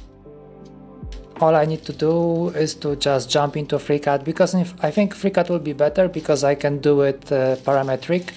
So then I will be able to change whatever I want. And doing this in Design Spark Mechanical, it's still okay, you can still do it, but might be a little bit more work because Design Spark is not parametric, right? So you have to, at some point you will have to start from scratch, or just remove like a huge chunk of what you have done so far and start over. So maybe this is not like the best option.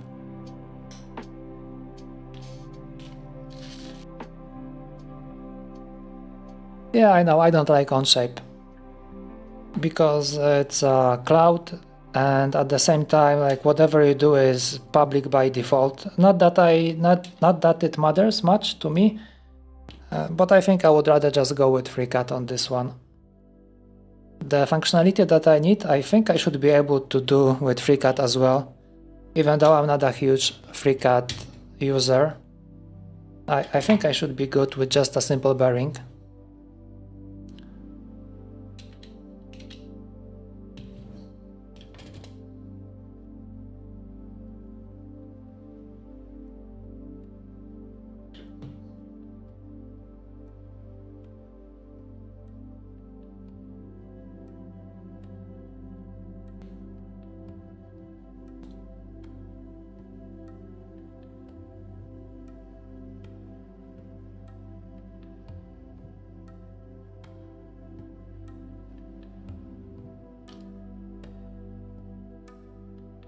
Yeah, probably there is plenty of projects like that, but honestly I would like to take a look at FreeCAD, try to get better at it. I find it very annoying and very difficult, but I think most of it is because I don't really know how to use it properly. And I think if I put some work into it, it might get better. Maybe at some point I will even move away from Design Spark, because even though Design Spark is free in a way, you are still a little bit limited. And on FreeCAD you have no limits at all. Fusion is it's a different league.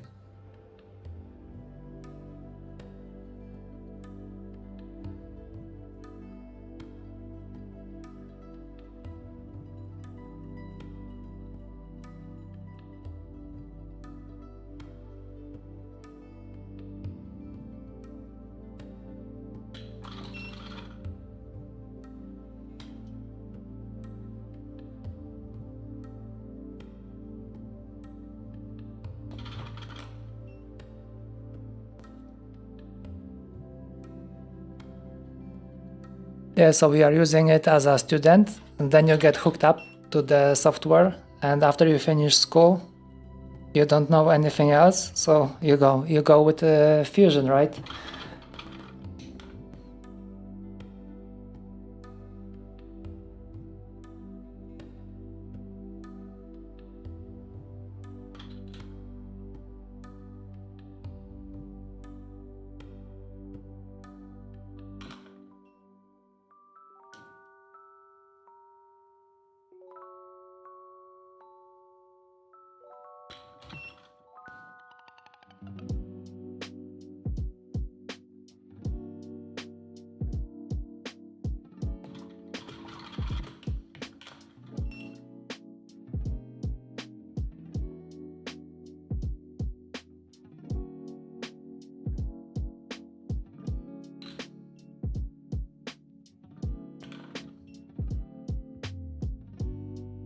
Well, I don't know how it works with Fusion, but when I was studying, we had this Microsoft accounts where you could get all the Microsoft software, like every Windows, every server, all the development tools and everything.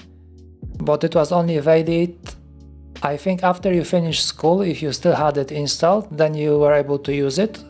But if you happened to be reinstalling it, that was it. There was no other way to extend the license. So if you had it after the school, you could still use it, but once you have to reinstall, that's it, that's the end.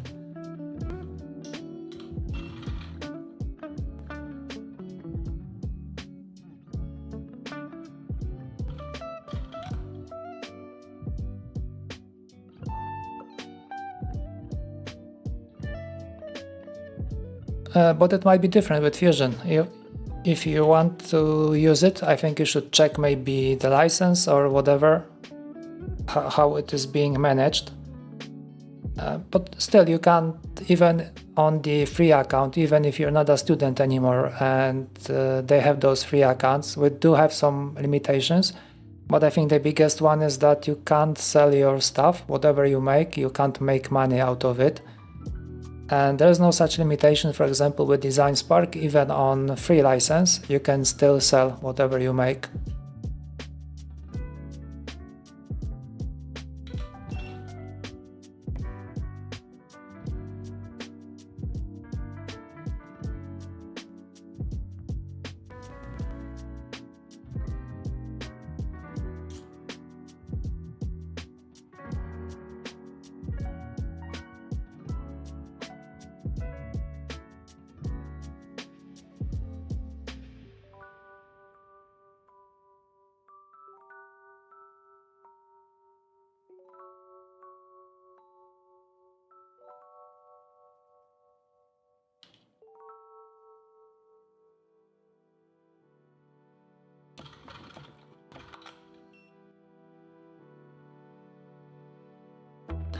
Okay, looks like hardware is done. We have AS5600 ready, MT6701.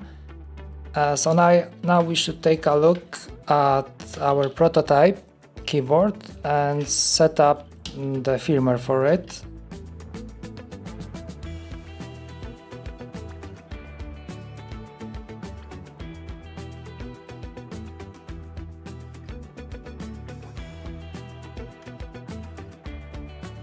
I am really running out of space.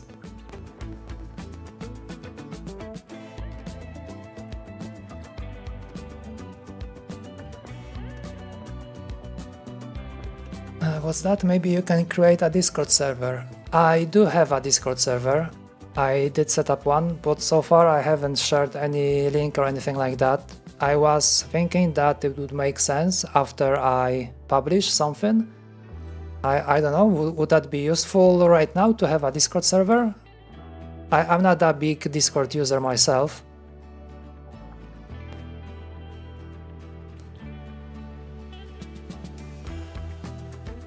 Well, I don't have a join link yet. Maybe I will publish on the next stream. I need to look into it, like, all the config. I don't really have that much time to, figure out all of this stuff.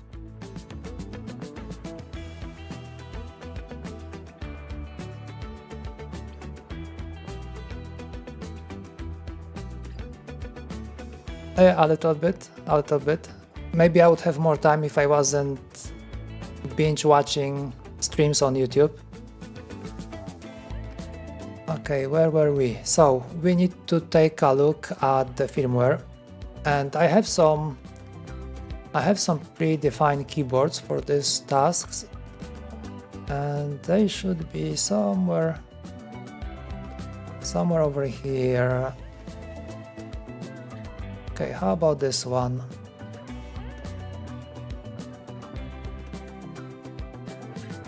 Okay, so that's the old one.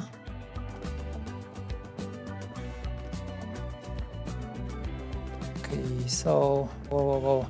This one, I think this one still has the old code for magnetic encoder. Yeah, looks like it.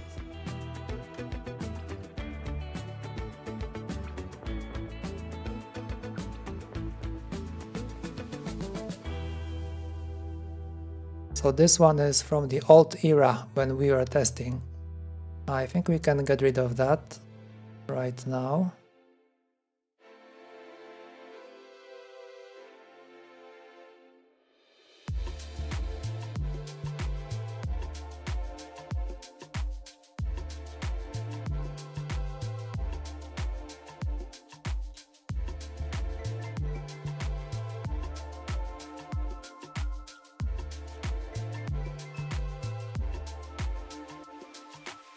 So we have some stuff over here.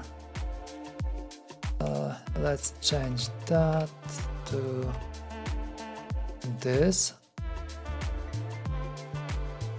Okay, what do we have over here? Okay, that's the joystick part. I think I can get rid of the joystick as well. Okay, it's removed. Over here. Process magnetic. Okay,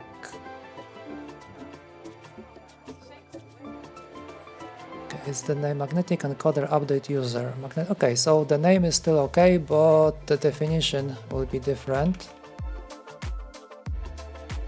So it's gonna be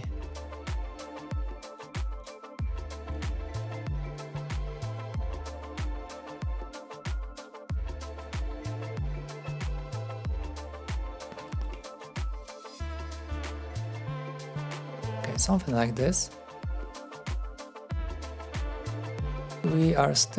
This is still void. Okay, boolean.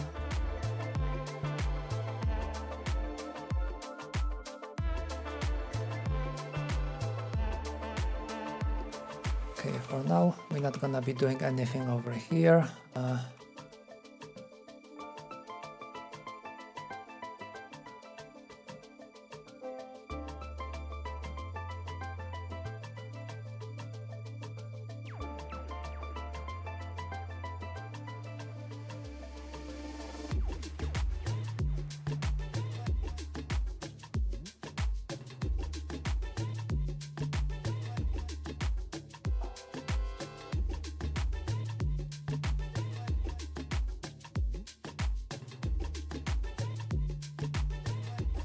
Okay, let's drop this over here. We don't need engine, we don't need those keys, but we're gonna be needing our magnetic encoders.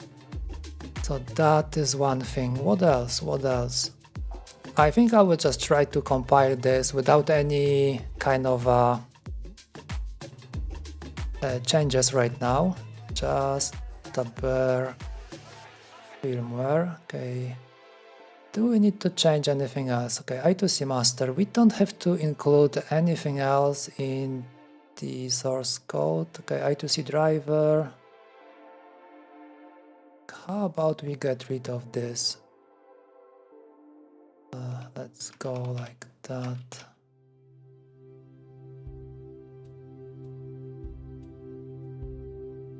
And also pointing device.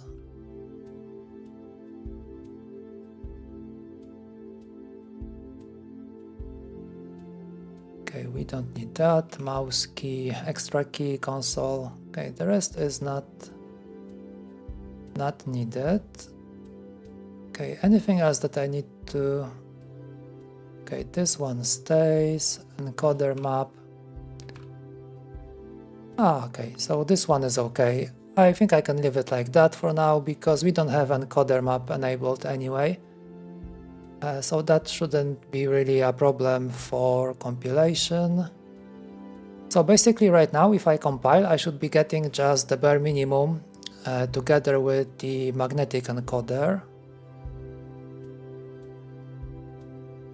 The question is... Okay, I think it should work. Okay, fingers crossed. So the keyboard name is like this, and we have default key map. Let's see what happens. Okay, it compiled. So I assume we have the support for our encoders done. I mean compiled in. Because we have this over here inside the key map. Does it even include it? Default keyboard. Yes, there are some community modules. Like RGB matrix.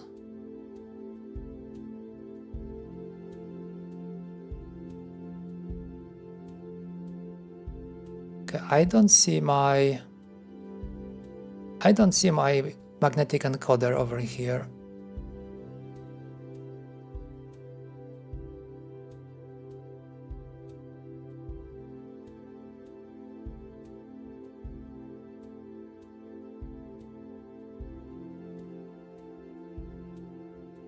One more try. Maybe I just put it in the wrong folder and it didn't cut up.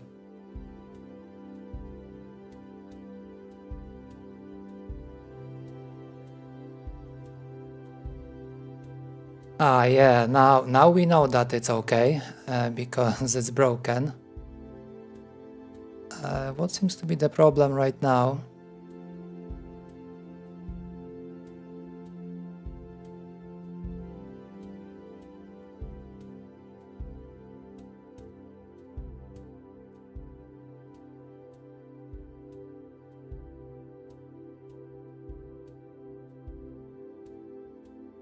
Okay, something's wrong with the definition of our function. What do we have over here?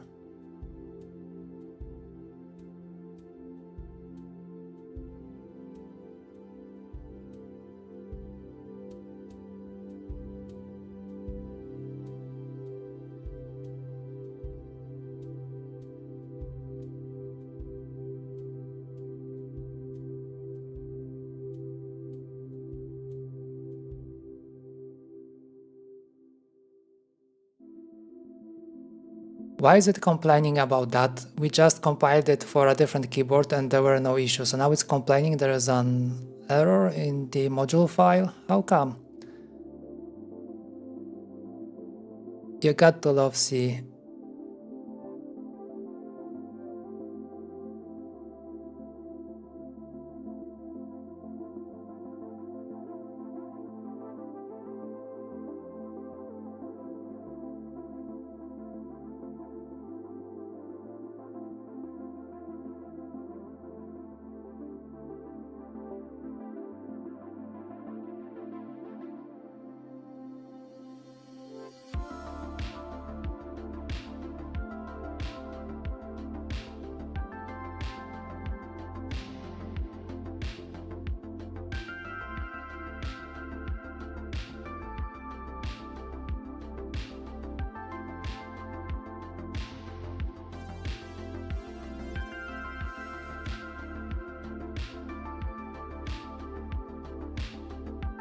Okay, do I need a parameter name? It wasn't complaining about it before.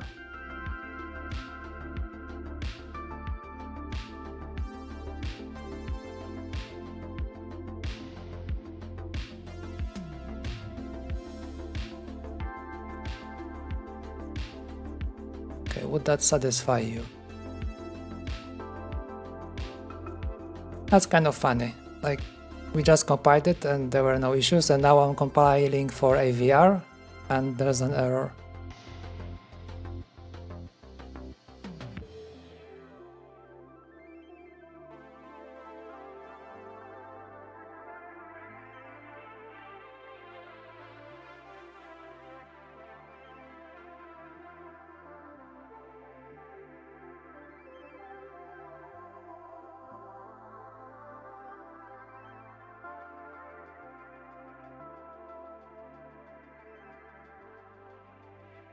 What is the problem right now?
Wow, that is awesome.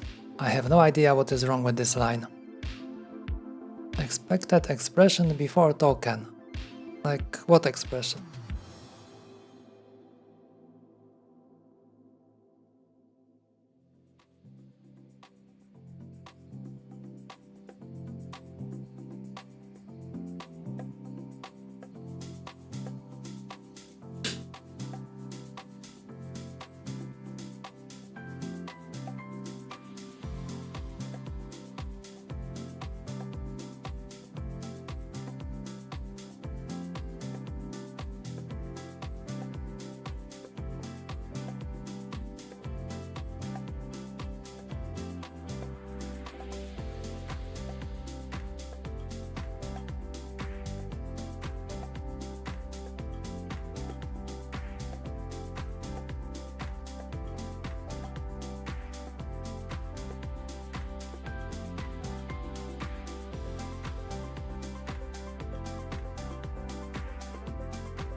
What happens if I try to compile core D right now? Is it also gonna complain? No. What the hell? How is this? How is this a thing even?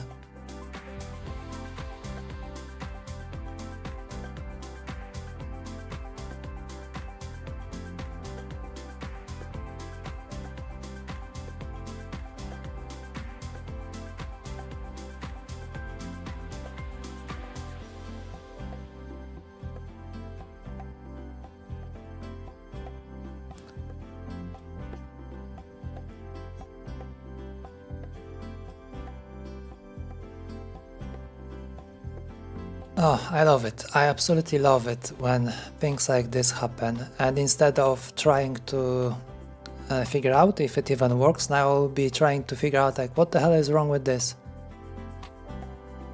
What is it that doesn't like about that? Everything should be fine. It compiles for ARM. Why won't it compile for AVR?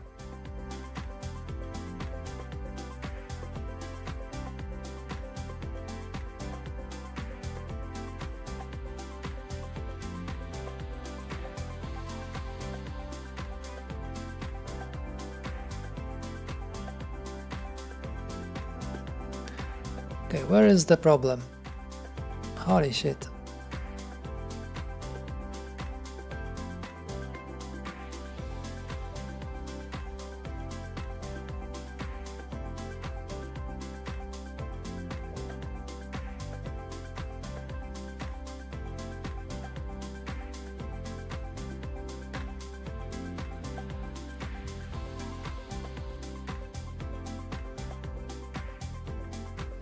Yeah, for a second I was thinking that I might have some other remaining stuff from when we were testing the encoders over here, but it looks like I just removed everything.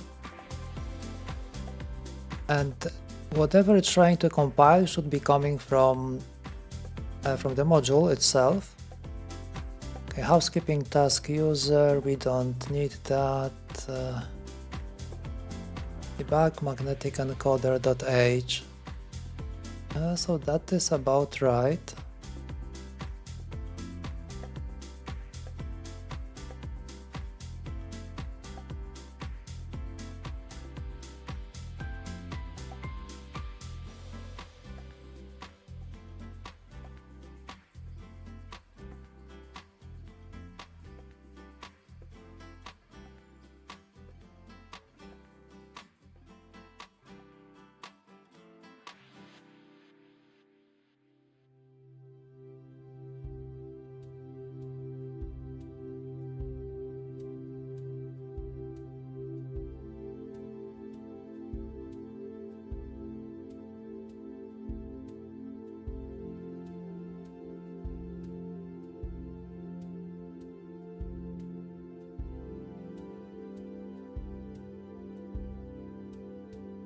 Looks like everything is correct. So that is proper paragraph over here. And that's another one.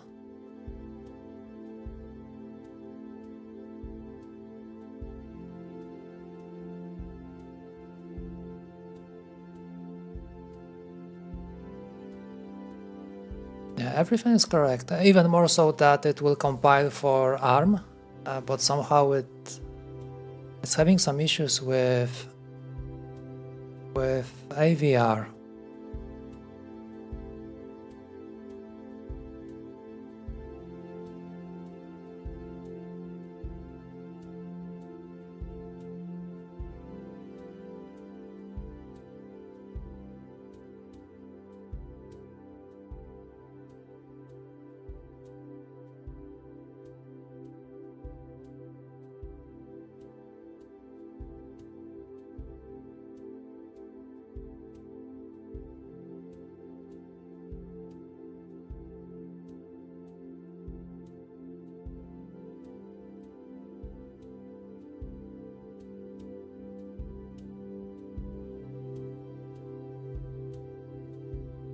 Oh, that is not cool. What is wrong with this stuff? How about we do QMK clean? Although I don't know if it's gonna help with anything.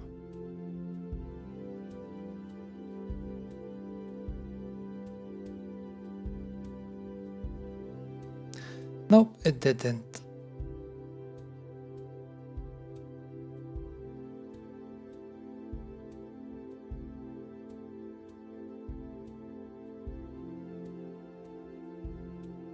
Okay, so it looks like it's having some issues with this enum because we have this magnetic encoder over here and there's a type of like magnetic encoder kind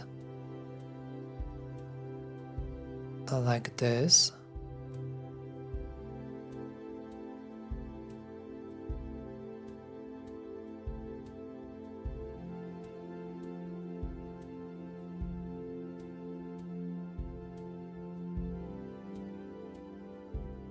And what is even more interesting is that it's not complaining about AS5600, but it's complaining for this one, MT6701.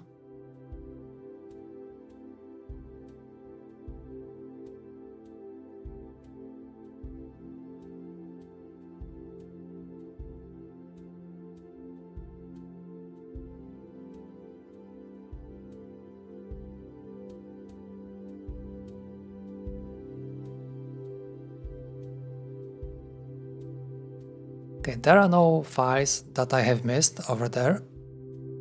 So what is the problem?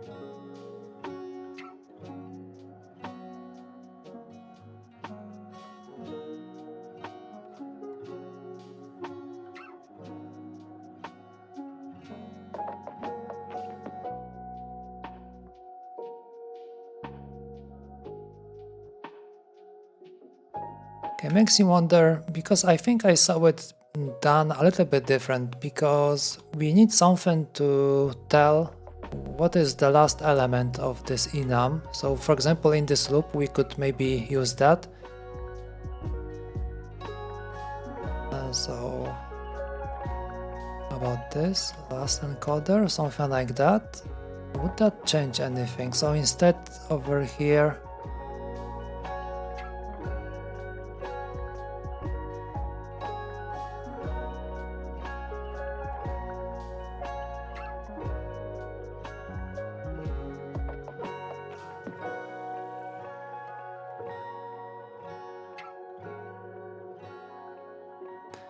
how about now?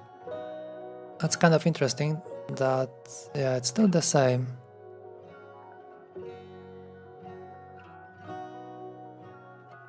And what would be if we try to do Cordy right now? Anything? Anything wrong? Ah, yes. Okay, so what's the problem? Alright, so it's not handle. Okay, so that's not the issue over here. I mean, we can't do it like this.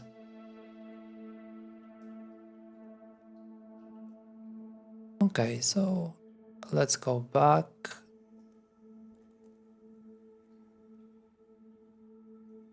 Oh, that would suck if like I can't figure it out.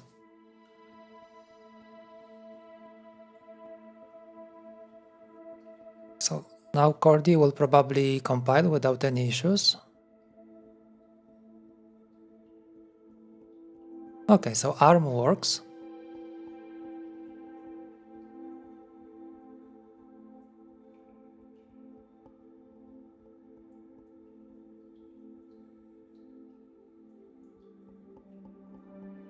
And what about AVR? Okay, AVR still doesn't like us.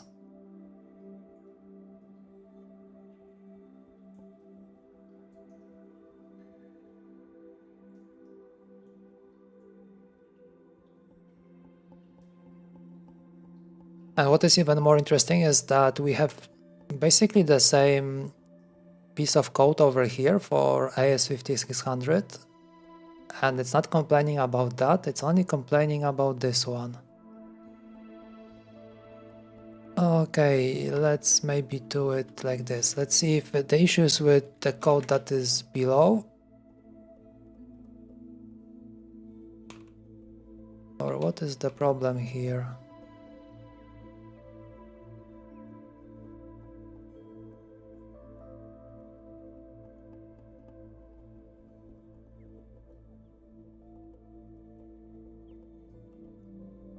What? What's that? How come? Okay, something is off.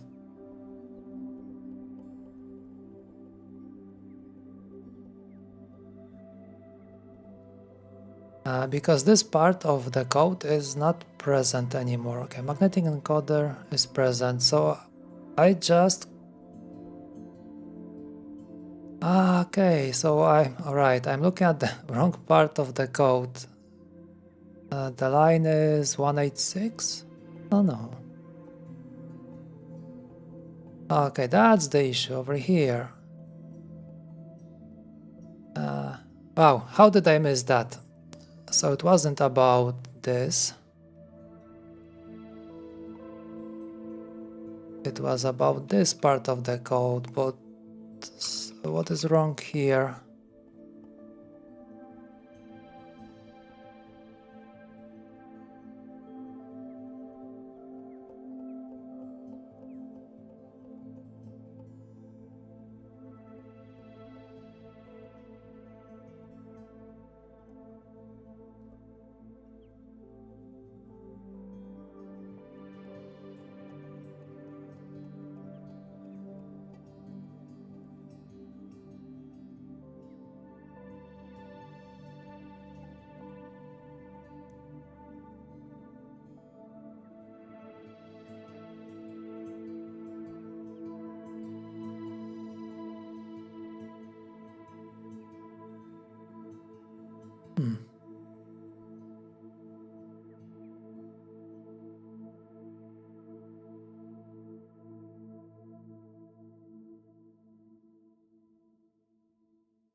Absolutely no idea what is wrong.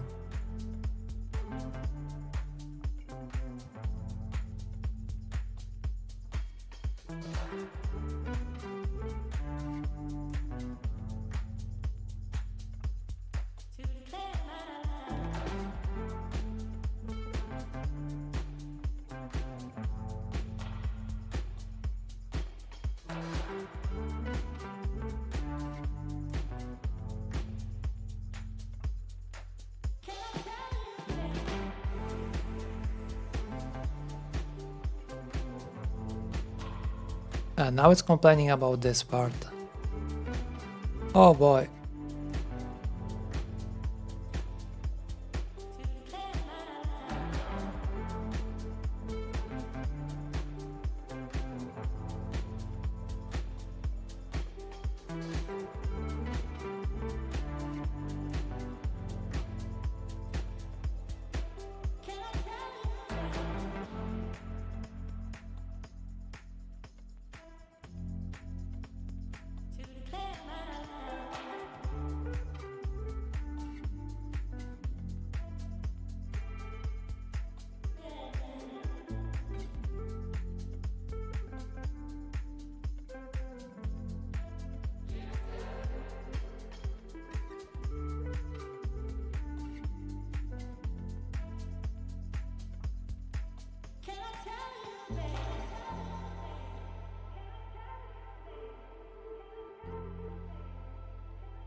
Okay, so there are two issues, and both relate somehow to this constant. So one is over here in our switch, 154, that should be over here.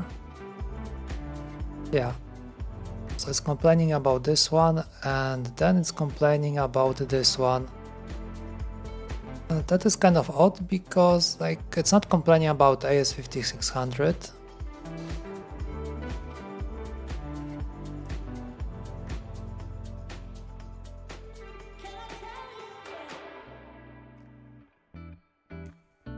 Let's take a look how professionals do this kind of type devs.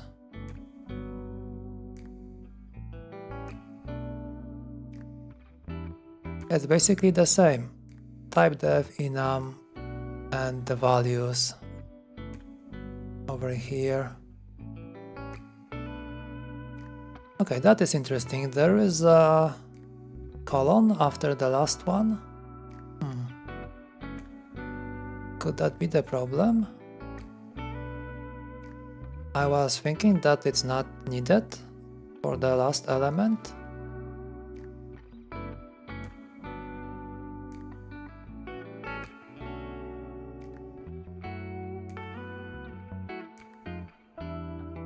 Yeah, like here. Okay, but looks like if they are in one line.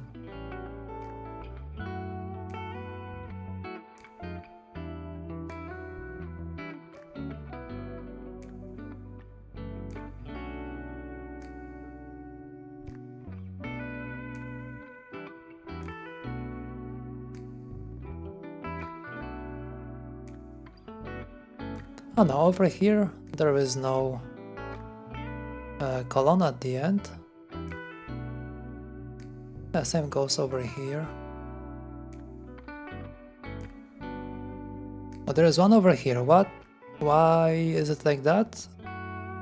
Alright, anyways, I'm gonna check. Let's upload and see if it's gonna compile this time around.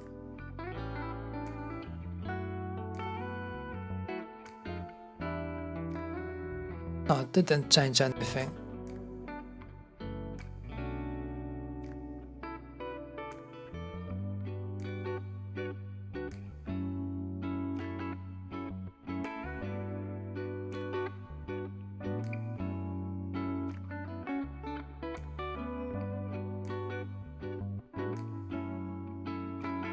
Okay, now it's complaining about both.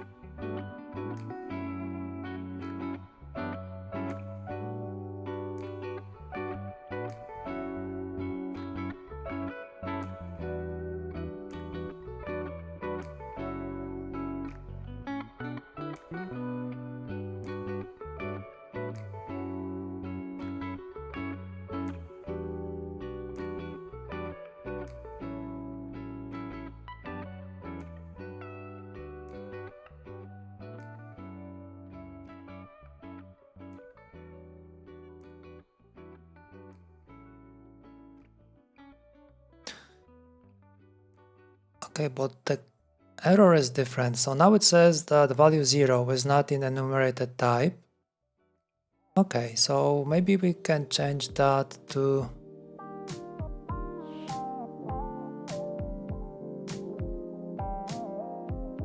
change that to what, for example?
Oh, wait, I think I have it defined somewhere. Oh, right, holy shit, look at this crap. God damn it. Holy shit.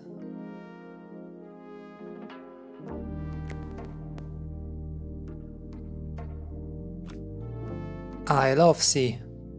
I really love it.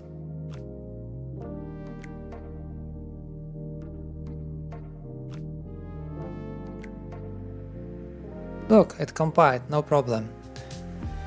Okay, so since we wasted like half an hour trying to figure out what is wrong with that, let's change this, and maybe we should add proper handling over here. Okay, magnetic encoder update. Let's go and let's do it like this. If okay, magnetic encoder equals AS 5600.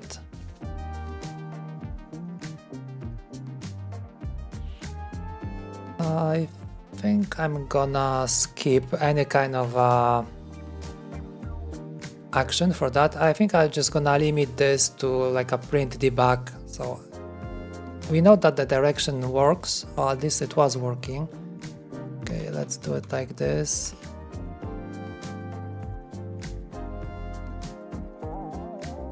Okay, if magnetic encoder is AS5600, so we're gonna print AS5600. Let's do new line.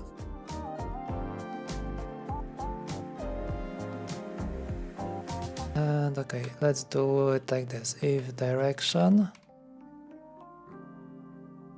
now print. Was it up? Okay, let's call it up. But I think on the scroll it would be down, but that doesn't matter. Just to distinguish that we have like different, that we are moving in different directions, so it doesn't really matter that much.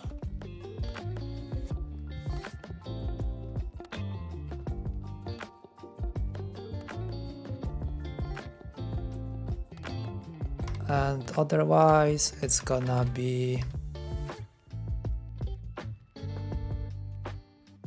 let's make it down like this.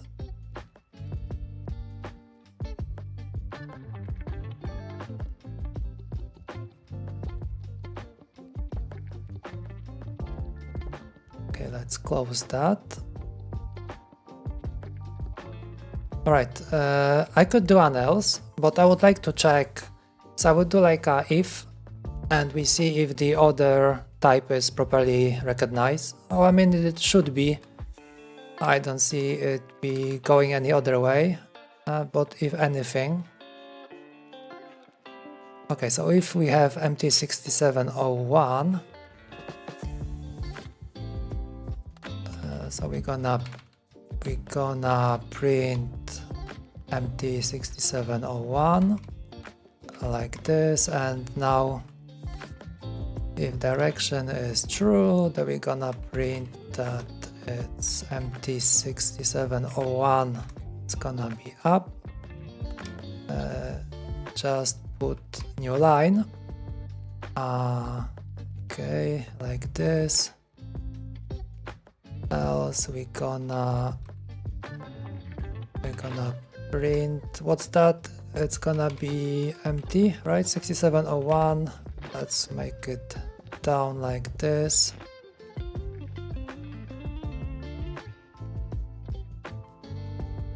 And yeah.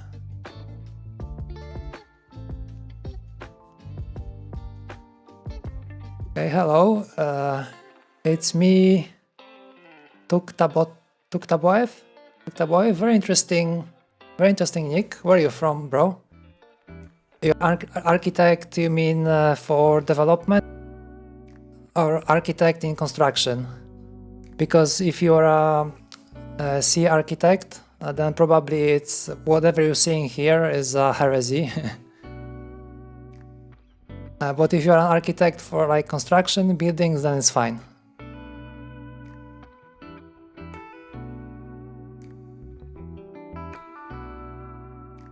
Okay, so I think we have all the encoders kind of handled. So if it's AS, we have up and down. If it's MT, we have up and down. Okay, I see. We have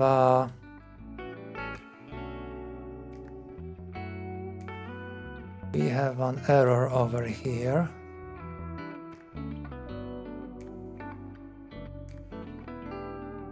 It should be print. Okay, now it's correct. Alright, let's upload this crap.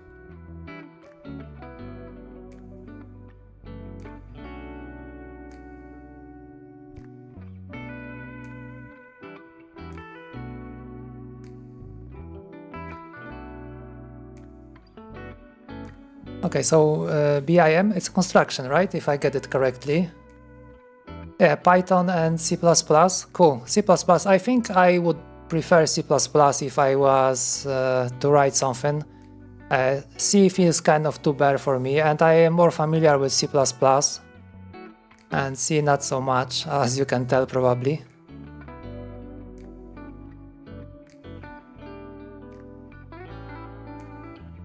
Okay, can you imagine? I didn't even notice that it compiled without any errors.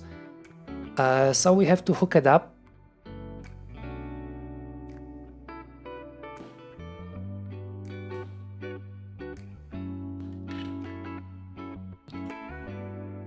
Okay, so what we need is I2C and we need power at the same time.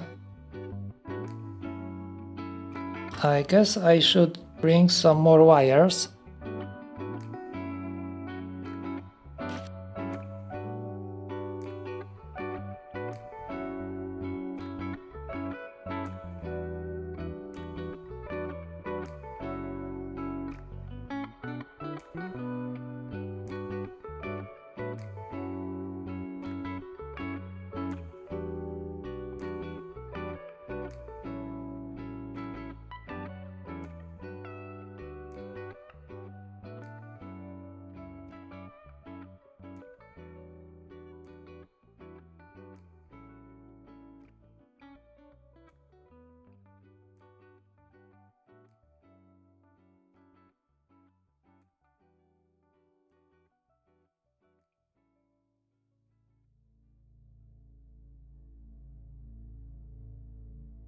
Well, if you're doing a lot of CAD, you might like one of my keyboards. Basically,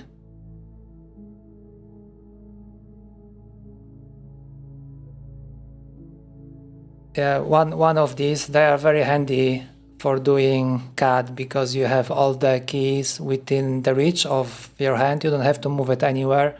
You have all the numbers, all the function keys, shift, control, all this kind of stuff.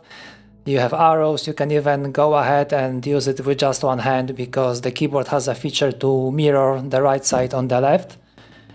And you can even lock some modifiers. I can lock control and do like control A, control V, or like lock control and then change the layer to the right side and pick a key that is like on the right side, but you can still keep your hand on the mouse. Yeah, if I only ever get it to finish it.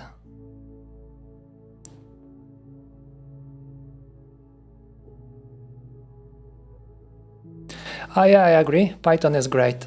I like Python. Actually, I love it because you have everything. You have everything included. Like you need JSON, you have JSON. You need to set up a server. You have HTTP. You have UDP. You have everything. Like a Swiss Army knife. Python is absolutely great for writing apps, and even if you need to prototype something fast, it's absolutely unbeatable. Okay, let's connect. And this is SDA over here. Let's drop it maybe here. Over here we have a clock. Let's drop it here. Okay, so it's gonna be something like this. Okay, the power. Okay, 1 second. Are they all okay with 5 volts? I think I should check that.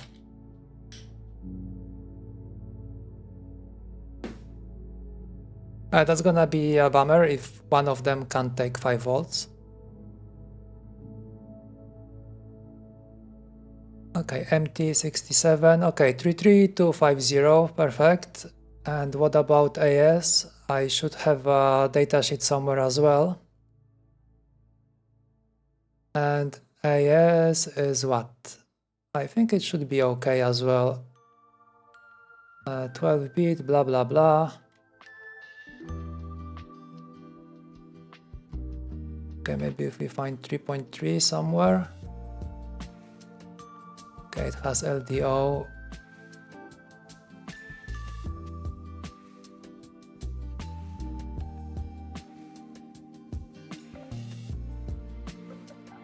Okay, it has two different power supplies. Oh, that is interesting.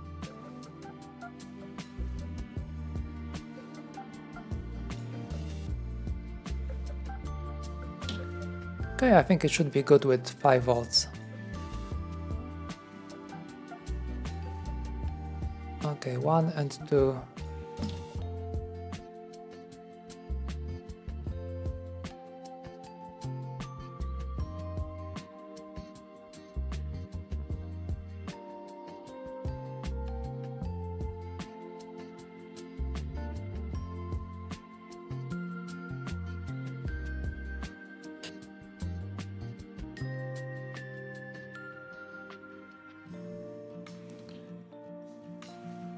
VCC is over here, the first leg.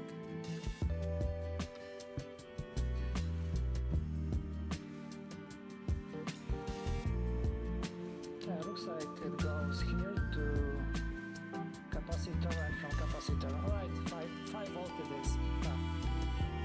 Forgot to start the mix. So yeah, looks like this one is 5 volts capable. Shouldn't be a problem.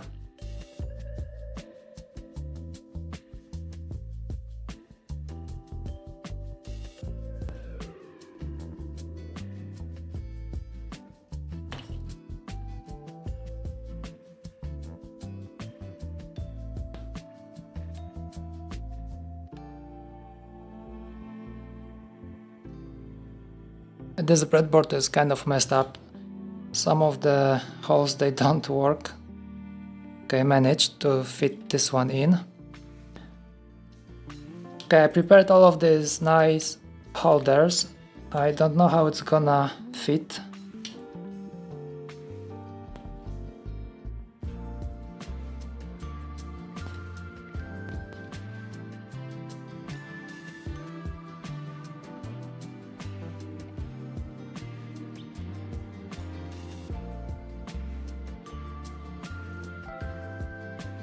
Maybe I would just raw dog it with just this. Okay, now I lost.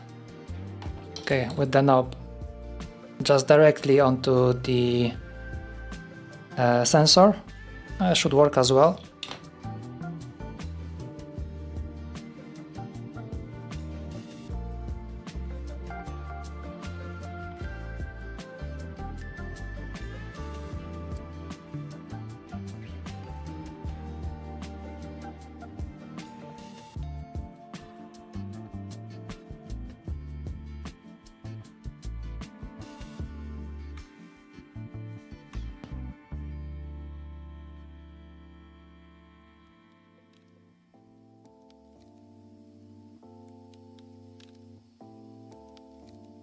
Okay, let's flash this baby.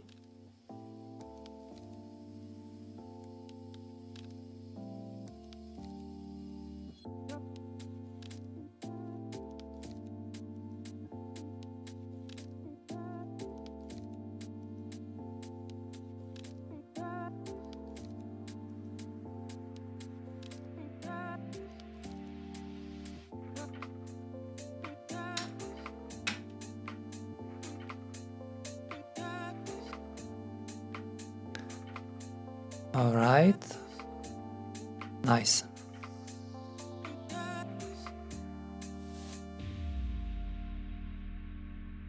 Okay, the question is, do I have debug enabled or do I have not?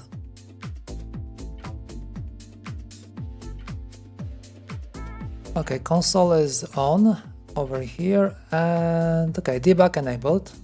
Good. Alrighty, let's see. First encoder.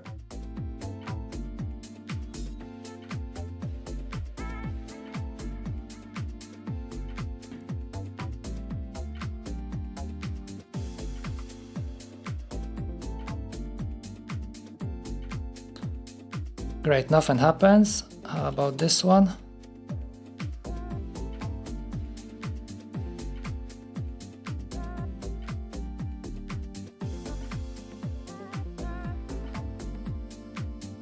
Okay, AS works, but seems like this one and this one doesn't want to cooperate at all.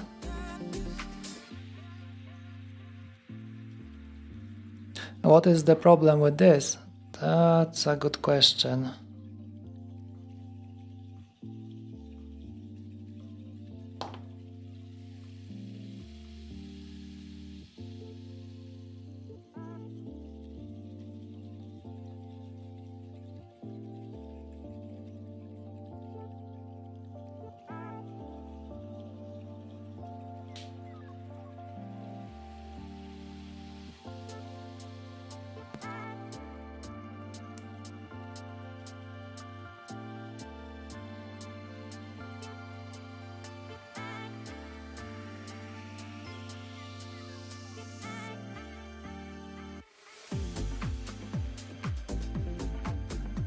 So we got this one working.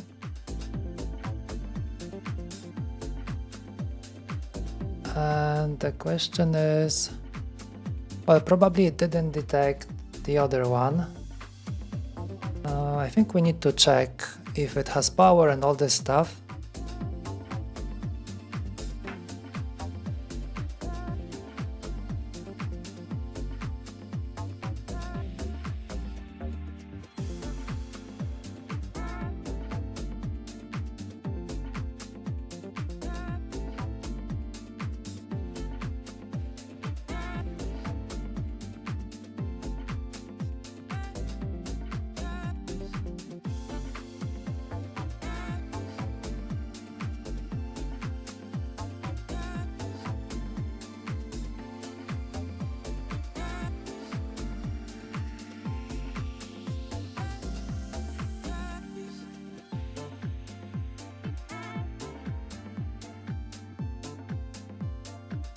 Okay, so looks like we have some VCC on it.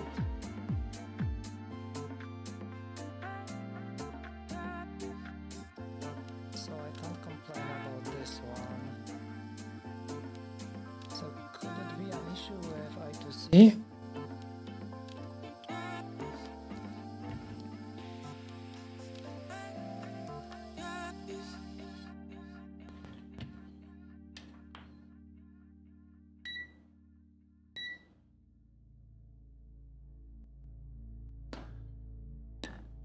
Maybe we should check first if there's even connection with I2C.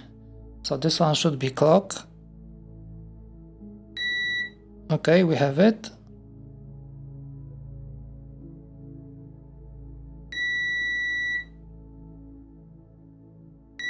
Okay, SDA is also closed. Okay.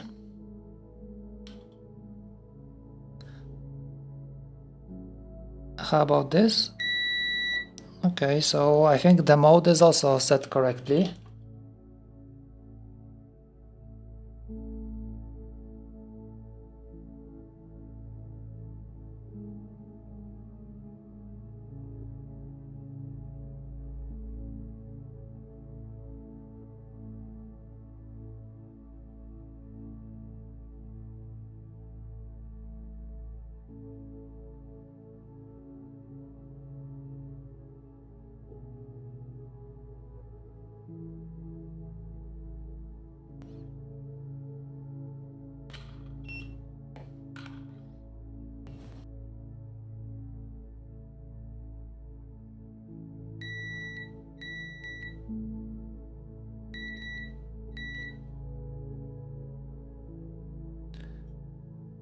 So it should work. Everything is correct. So SDA, SCL, everything's connected. We have power.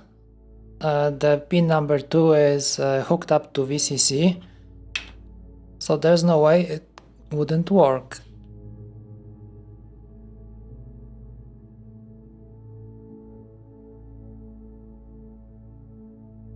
Okay, so one more try maybe.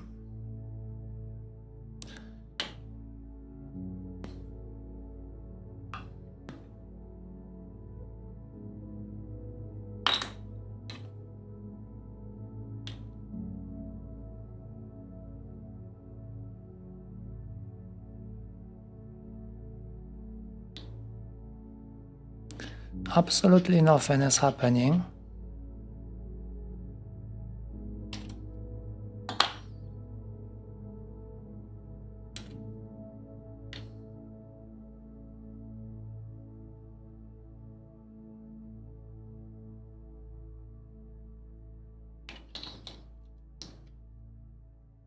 And AS is working like a charm.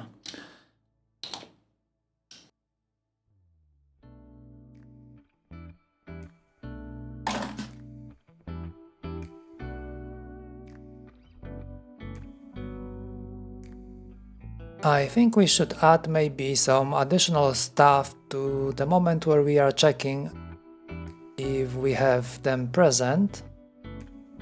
Okay, so maybe over here, let's do it like this.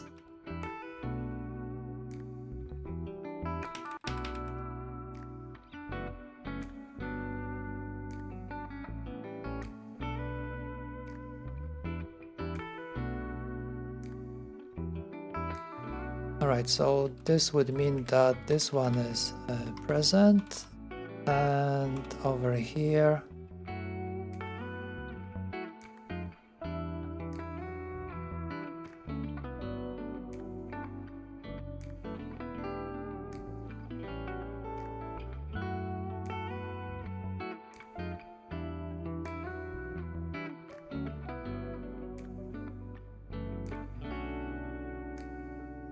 well, maybe if this one is damaged somehow, that would explain why I couldn't get the switch to work.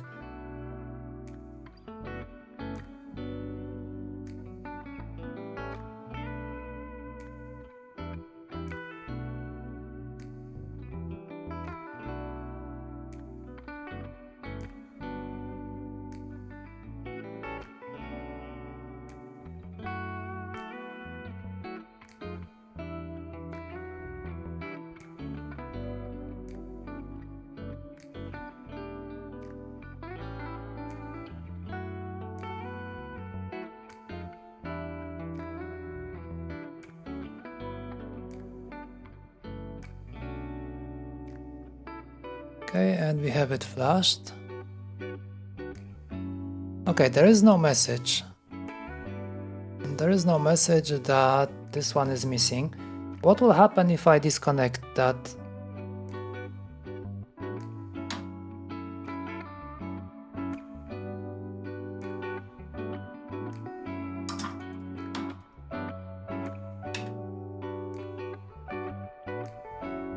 Okay, it didn't say anything if it's missing or not. What will happen if I try to do the same with AS, if I disconnect AS 5600?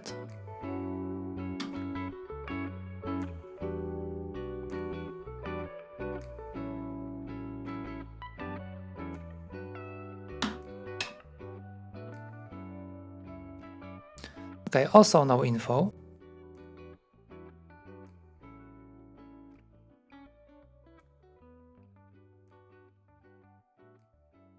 Okay, that is very odd.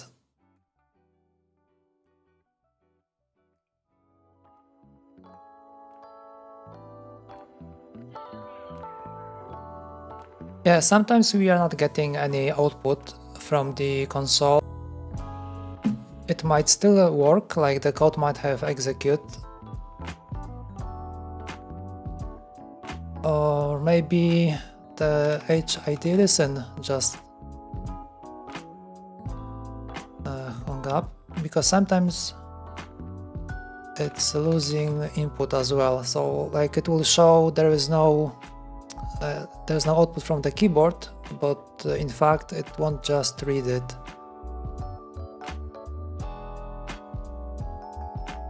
Okay, let's try one more time. Okay, nothing. All right. That is not good.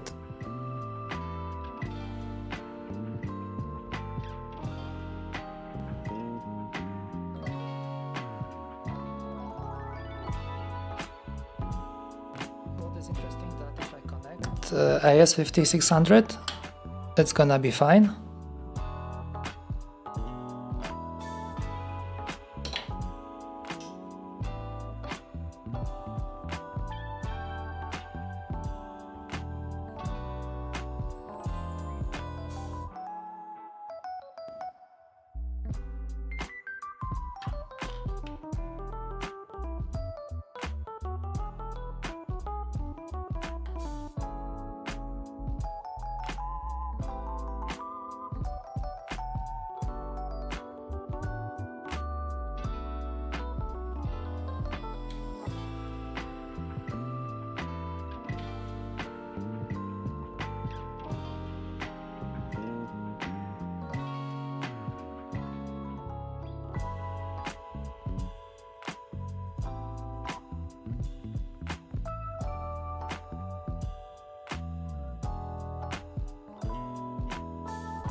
Now both stopped working.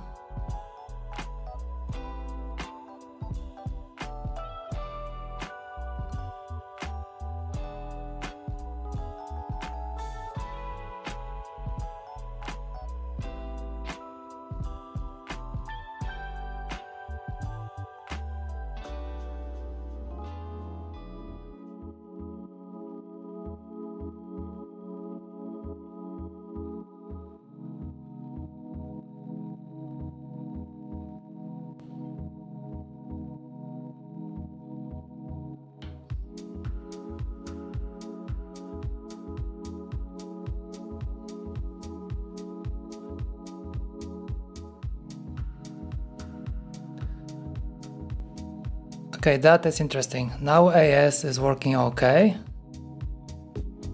But this one, okay, still nothing.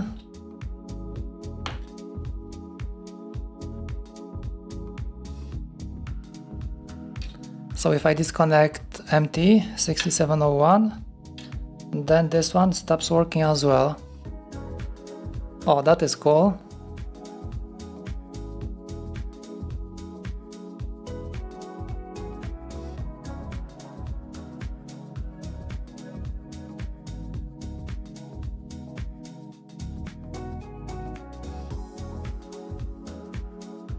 Okay, what is the logic behind that?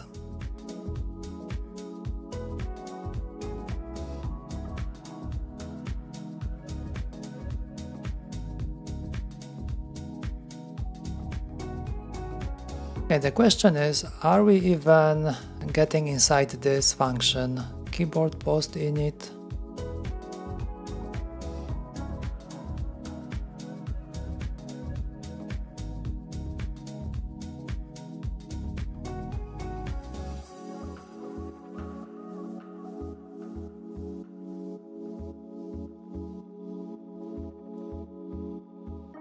Okay, so the name of the function seems to be correct, keyboard post init, and then we have our module name. Well, otherwise I think it would be complaining while compiling the project. Okay, keyboard post init magnetic encoder.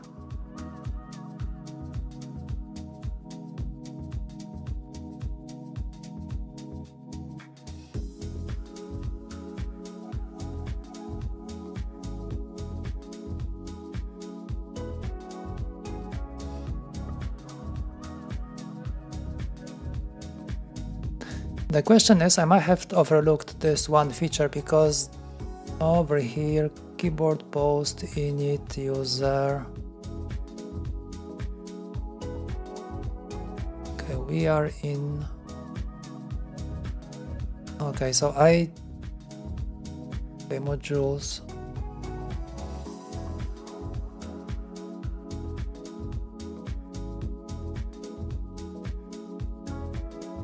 Yeah, looks like this one is not calling anything else. Like for example, like this one, if we hop into keyboard post init on the keyboard level,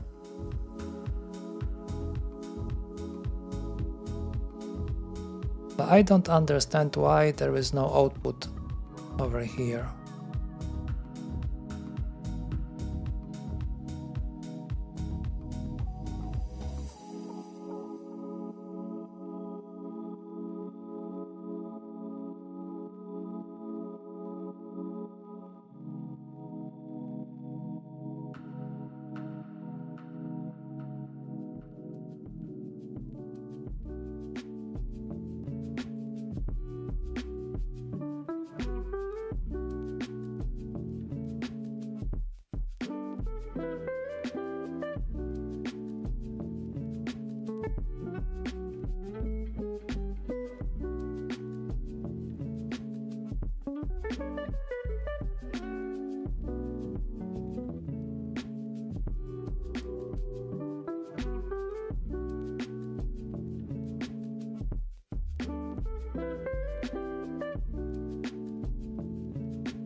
Okay, I forgot to remove that. Holy shit.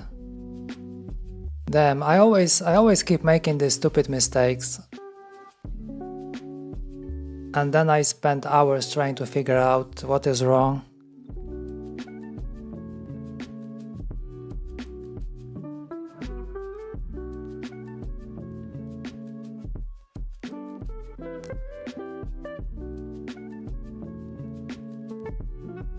Okay, let me connect it back. And maybe this time around it will be finally working. That would be very nice. Okay, let's compile.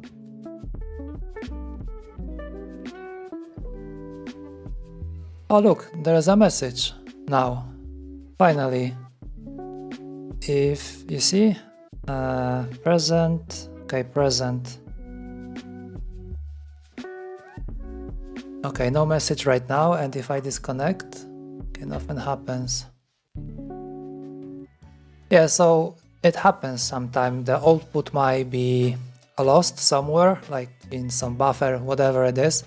Okay, let's give it a shot and check if both of them are working, if we're getting output.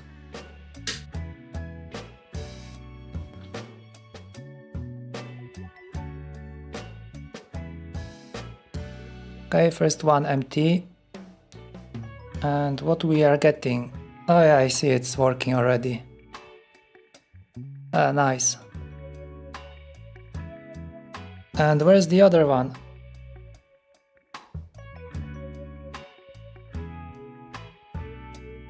Yes, yes. Perfect. Holy shit.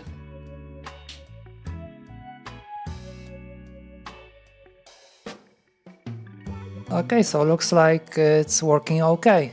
So we have distinction between different encoders. We don't have to define anything anymore. You just hook it up, add my module, just compile, and over here we'll have your function to handle that stuff.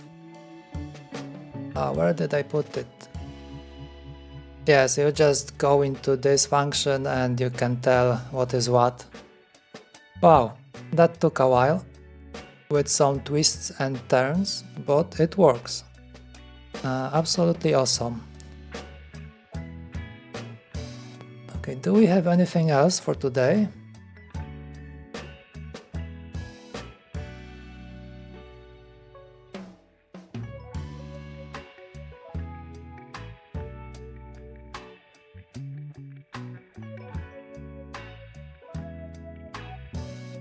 Okay, I think we are done for today.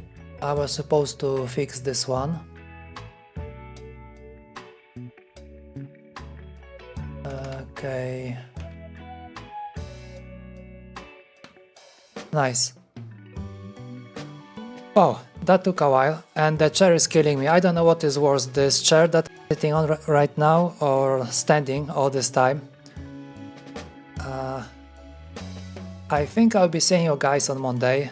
Probably over the weekend I would like to push those changes that we have just made. We have quite a lot of stuff to push. The battery engine is fully done currently, so that's a good thing. Actually, it's a great thing. I am very happy that it works like that, that it's finally a community module, so it's fully compatible with the latest QMK. Then we have modified this community module for encoders, which is also good. So now you don't have to worry about anything, you just hook up your encoder and it works. We still have to do some work on the OS hour keys, because so far we don't have much. We only have virtual desktop switch. So that is one thing that we need to take care of. Where did I put them? My god, it's such a mess over here. OSI keys. Oh yeah, this one. Yeah, so currently we have only this part of virtual desktop left and right, and there is much more to do. And I think I will have one more module to take care of, but that's further. Okay, oh, there's plenty of stuff. Anyways, I think that's it for today. My ass is really killing me after this chair. It's horrible. I will be seeing you guys on Monday. Not quite sure what we'll be doing then. Plenty to choose from. And yeah, Tech Teams was mentioning something about Discord. Maybe I will look into it if I have time.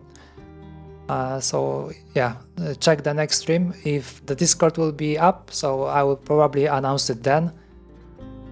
And alright, until Monday, have plenty of rest, enjoy your weekend, and I'll see you all on Monday. Bye bye, thanks for watching.